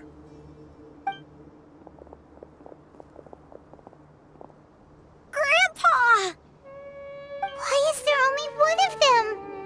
Rahman, I've always thought of you as a man of his word. What's this about? It's a 1-for-1 exchange. Sounds fair, don't you think? And let me put it this way. Agreeing to any kind of deal with the Dendro Archon's people is already a huge compromise on my part. Don't you think you've asked enough?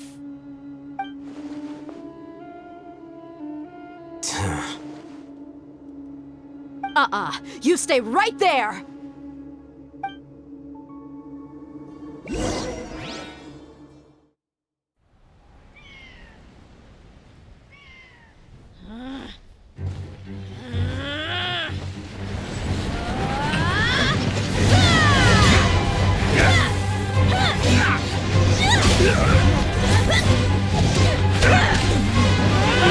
Playmate! What do you think you're doing?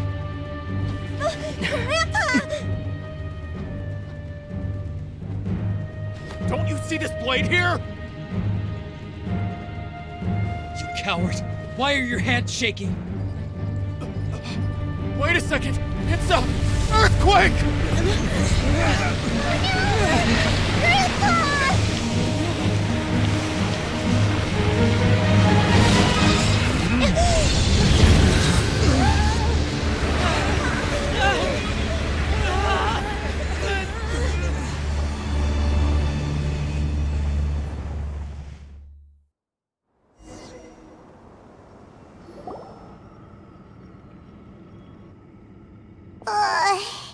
Paimon's dizzy.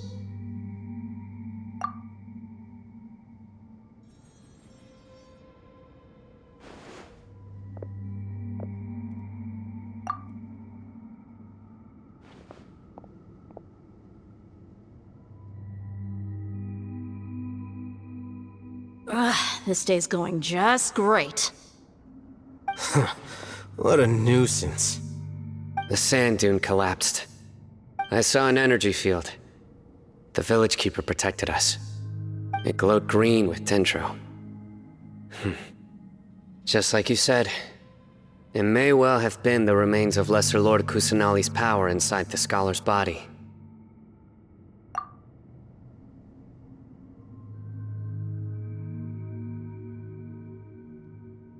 The Dendro Archon. The present one. Grandpa? Grandpa? Oh no, he's getting confused again. Hey, look around you. Did there used to be a temple here?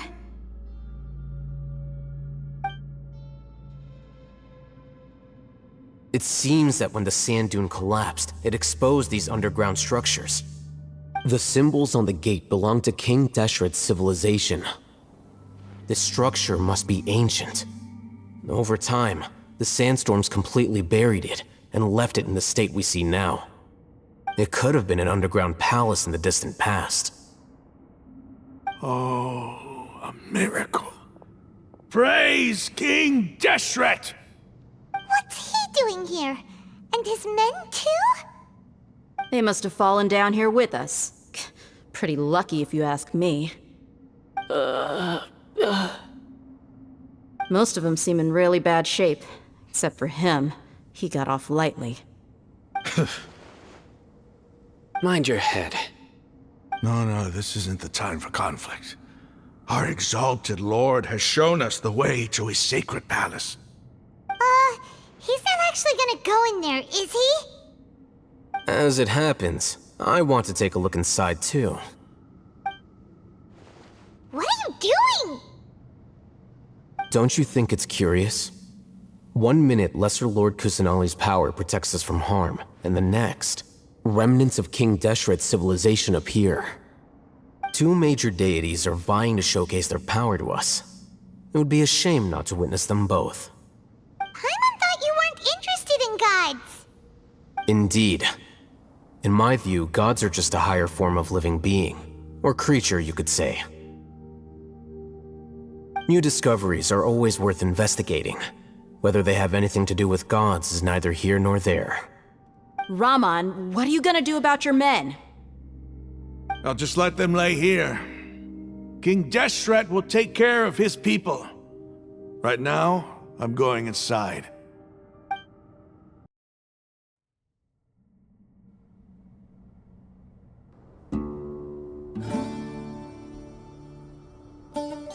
It's full of life here. This defies comprehension.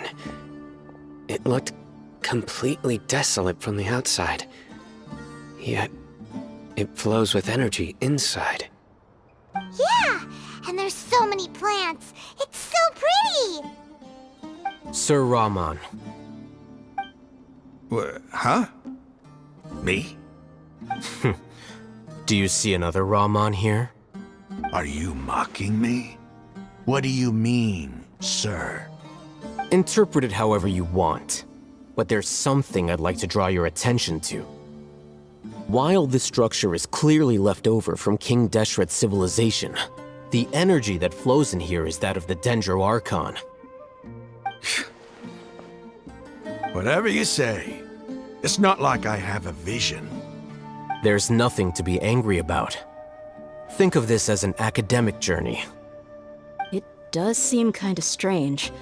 If that's true, then we might have to explore this whole area to find an explanation. Now that's a sight to see. King Deshret's splendor surrounds us. There's so much vegetation here. It's different than what I expected. Sure are a lot of plants for a desert. That's what I call divine providence of King Deshret.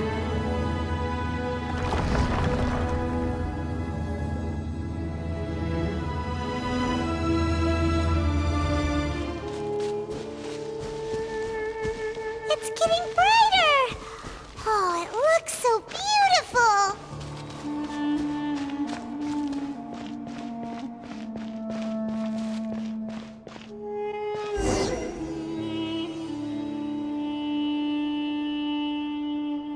Wait. What's that?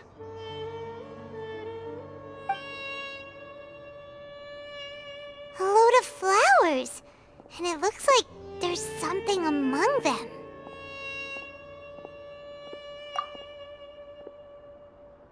These are King Deshret runes. They left something behind. Yes. It's an elegy written in an ancient script. What does it say? Here lies our faithful priest Kasala.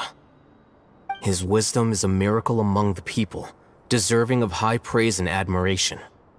You can read ancient King Deshret script? Of course. Every student needs to master at least 20 languages before they graduate. He's not serious, right? There's still something off about this place. The elemental energy here is too concentrated. The scent of life. Is it trying to tell us something? Is this it? Analyzing.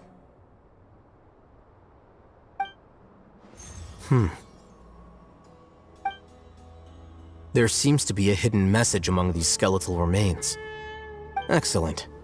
There's a device from King Deshret's civilization in this gravesite. I'll transmit the information over and project it for everyone to see. Isn't sharing knowledge against the Academia's rules? Yes. However, under the circumstances, I'd prefer you to see this for yourself. You'll understand after watching it.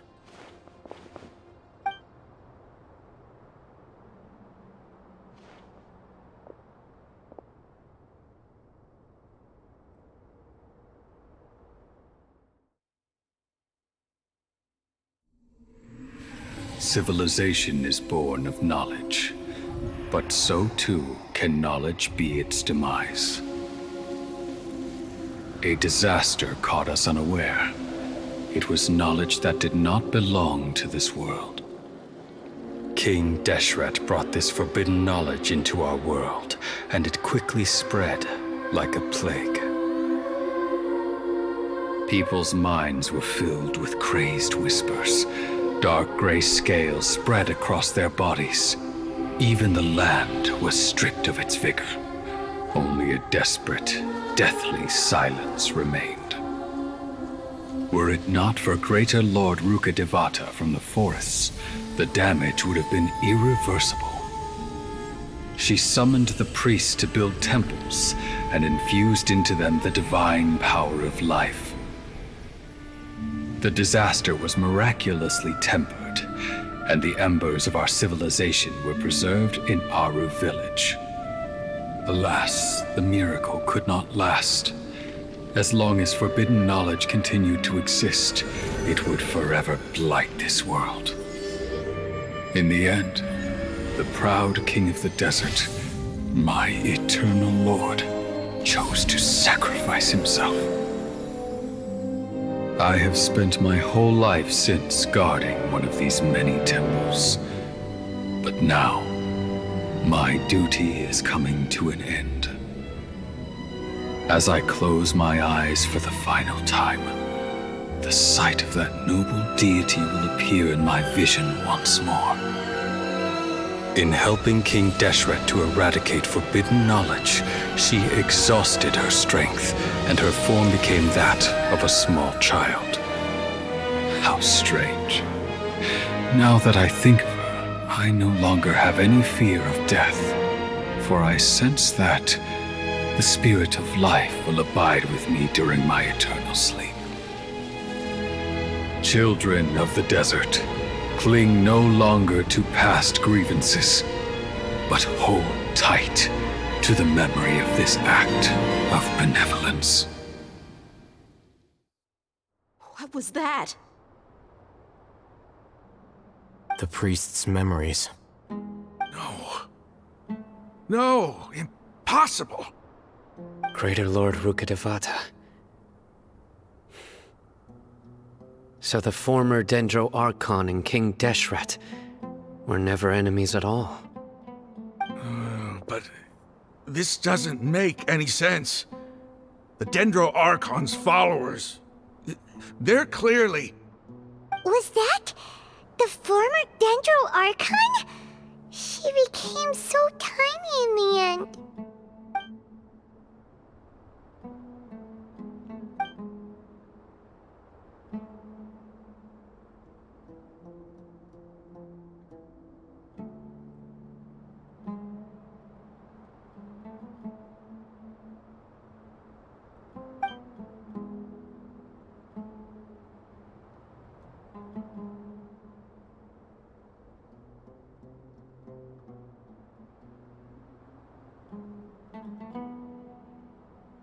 You might be distrustful of the Akasha, but there's no reason for you to doubt King Deshret's technology.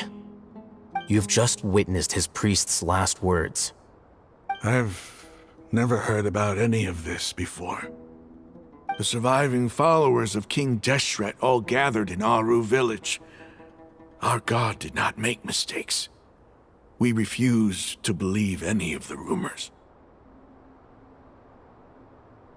King Deshret's death, the all but total annihilation of our civilization, it was all Greater Lord Rukkhadevata's doing.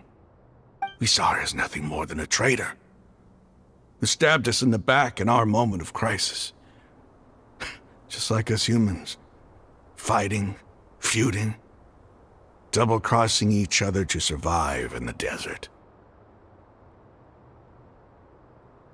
You were blinded by your prejudice.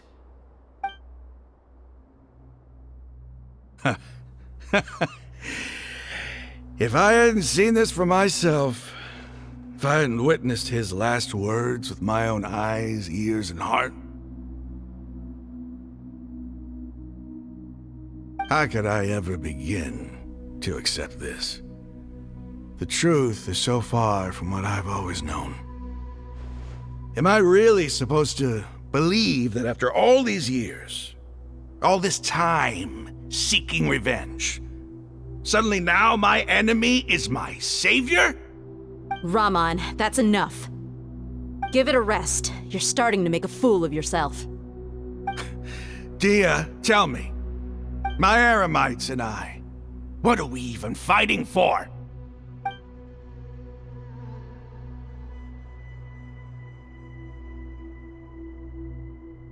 Hey, how you doing? I'll live. Thanks. I should probably go. Can't just stay here forever. What's your next move gonna be? Oh, I know what you're going to ask. I feel deeply ashamed of everything I've done. You'll get everything you're asking for. But please, give me some time. After everything that's happened here today, somehow I need to explain it to the others. It's not gonna be easy. Well, I guess that's for me to deal with. Dia, this is where our camp's located. Make a note of it. When would be a good time for us to go? Tomorrow, I'll convince everyone that we're all on the same side. And I'll return every last one of your your village keepers. We'll share our other resources with you too.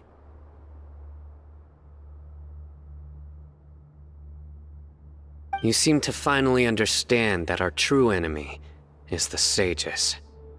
Yes. The gods never gave up on anyone. It's the people responsible for all this that need to face the consequences of their actions.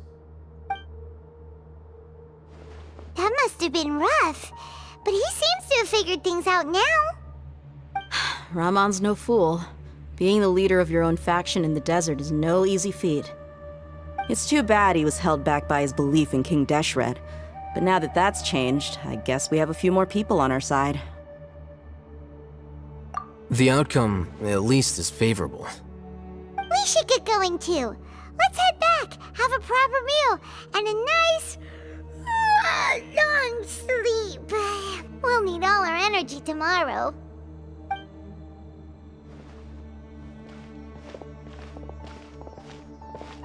Sino, we're leaving! Stop yelling.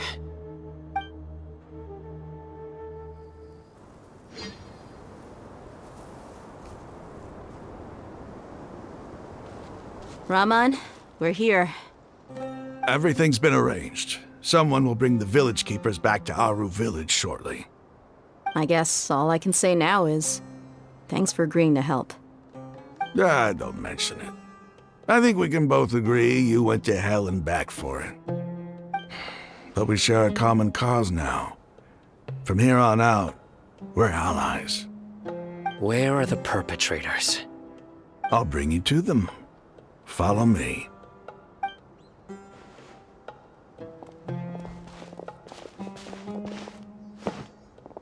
So these are the people who kidnapped the village keepers. Oh no, it's the scribe! There's no need to yell. No one can help you now. We've been all over the desert trying to find you! That's right.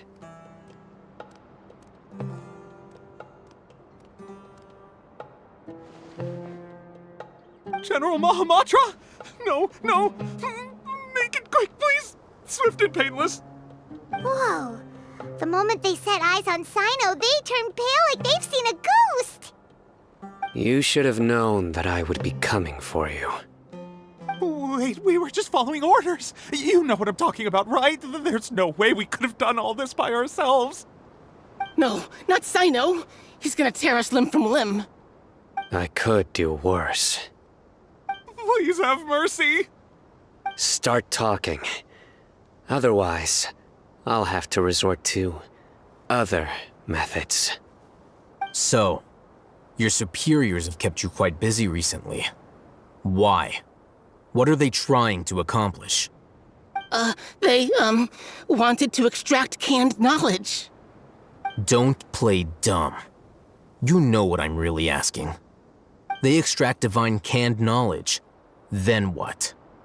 I really don't know how to explain it. Well, you better start talking or you'll be sorry! You don't want to make things any more difficult for yourself, do ya? Be my guest. Huh? Uh-huh. That sure didn't sound like a fancy metaphor or anything. You're serious, aren't you? How did you know? There's no use hiding it now. Yes, you're right. The Academia is working on an important and potentially world-changing project. They are creating a new god. A god that will belong to them and to the people of Sumeru. It may seem as if Sumeru's academics are thriving, but ever since the death of Greater Lord Rukkhadevata, scholarly breakthroughs have been few and far between. The withering of Irminsul has been getting worse recently. The sages have tried everything they could think of, but nothing's worked. I'm always hearing them say things like, if only Greater Lord Rukkhadevata was still with us. Continue. And then, someone from the Fatui showed up. They called him the Doctor. He brought a gnosis and said he wanted to borrow the Academia's research facilities. The Doctor was previously expelled from the Academia. At first, the sages looked down at him in disdain. But when he said those words, everyone's expression changed. He asked them, "Do you wish to create a god?" This is what the arrogant ignorance at the extreme end of academia looks like. First, the Academia spent a long time constructing a divine vessel, which was based on an exquisite humanoid puppet. After that, they harvested dreams via the Zeb-Zerus Festival Samsara, maximizing the Akasha's output. With the Doctor's help, and the Akasha now functioning at maximum efficiency, they were able to use it to extract the power from the Gnosis and convert it into a divine core. Next, they decided that their new god needed to possess divine wisdom. For that to happen, they needed a huge quantity of divine canned knowledge. It adds up. But how do you determine whether the knowledge extracted is of divine origin? Call it an educated guess? The Academia has been trying to figure out the exact source of the scholar's madness for centuries, but to no avail. Nobody can explain the cause of this phenomenon. Surely you can see what that implies, Scribe Al-Haytham. If it's knowledge no mortal can comprehend, then it must be something only gods are able to decipher. In other words, it's the source of the God of Wisdom's omniscience and omnipotence. You must have noticed by now. The Academia doesn't care about who their god is. It's the ability to exercise control over knowledge and wisdom that matters. It is as if they are cursed with a desire for omniscience and omnipotence that burns in their blood. Some organisms demonstrate phototaxis, and thus orient their entire lives in respect to sources of light. For the sages, their only source of hope is the existence of a deity who embodies the acme of wisdom. This is but a form of phototaxis. For many scholars, the absence of a god of wisdom means stumbling in the darkness for the duration of their lives. Then what does Lesser Lord Kusanali mean to you? Is she not a true god present in this world? If you already have a new god, why try to create another one? From the beginning, the Academia has never treated her as a god. When the Academia first discovered Lesser Lord Kusanali, the newborn god of wisdom, the sages hoped that she would be as wise as Greater Lord Rukkhadevata. But upon evaluation, they found that at the time she possessed no more intelligence than any ordinary human child. The sages never had a ruder awakening. This forced them to accept that Greater Lord Rukkhadevata had indeed passed away. Not to mention that Lesser Lord Kusanali's gnosis has been used to power the Akasha this entire time. By herself, she has neither an Archon's raw power, nor the spectacular insight expected of a god of wisdom. Slowly but surely, people began to forget about her existence. So, this is the path the sages have chosen.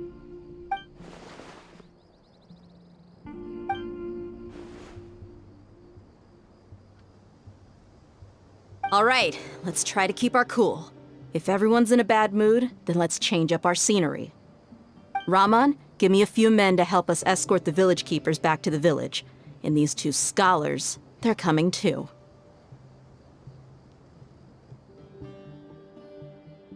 Sure, as you wish. The village keepers you found have all been returned to their homes, and each one has a dedicated caregiver to look after them. The two new scholars are being kept under close supervision, too. Really great work, everyone. The atmosphere is so heavy.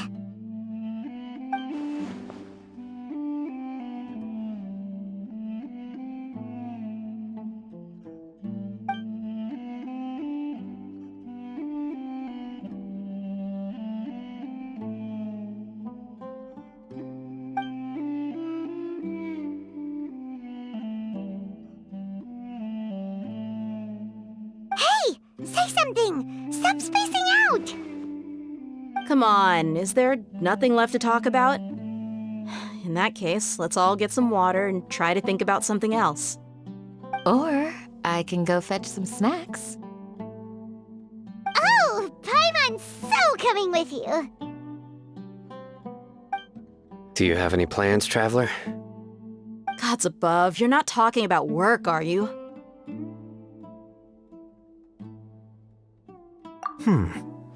So you were still withholding some information?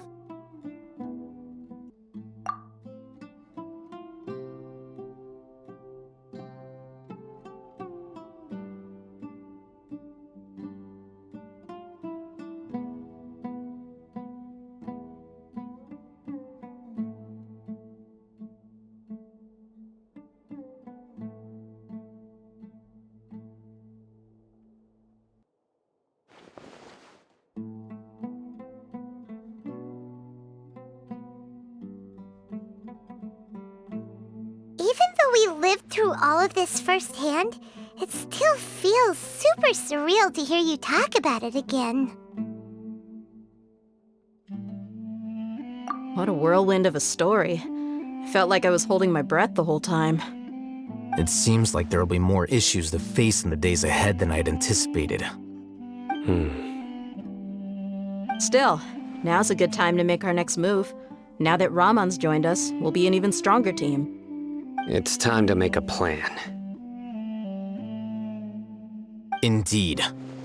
These events are a flagrant transgression of the rules in every sense. We cannot allow it to continue. So, everyone, are we on the same page? Crush the sages and rescue our god. That is our ultimate goal. Well, let's brainstorm a little more about what other resources we can draw on. The next time we gather here, we must have a solid plan. Yep, it'll work out for sure.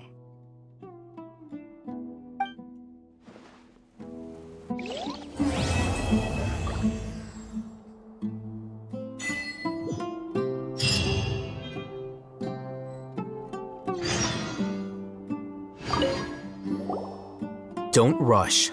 This is a big undertaking, and the planning and preparation for what lies ahead will no doubt take some time. Take it slowly. We need to make sure the plan is as effective as possible. He's starting to read his book again. Hey, are you even listening? Would you like me to lend you something to read? No way! Your books aren't quite to Paimon's tastes. I was joking. I know my books are far too difficult for you, and I have no intention of lending them out. Ugh, you're so annoying!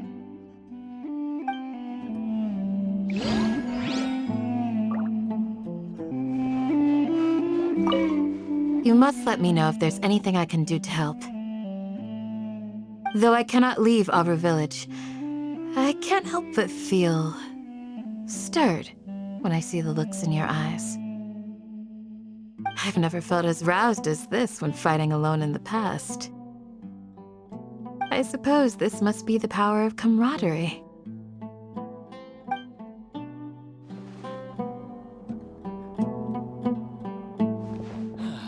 Your memory is far superior to mine. The past few days have been some of the most challenging work I've ever taken on. And none of it'll earn me a single mora. I can't believe it. Look on the bright side, Dia. Maybe we'll get a huge reward after this is all over. You've got a point. Hey, what would you do if you woke up tomorrow with more money than you could ever spend? Paimon would buy boatloads of tasty snacks. That's it? And maybe some tasty drinks as well? How adorable. Well, here's to all our indulgent fantasies. If there's a chance they can come true, I'll give it my best shot. And here's hoping that everything we do from now on will change this world for the better. By the way, do you still remember?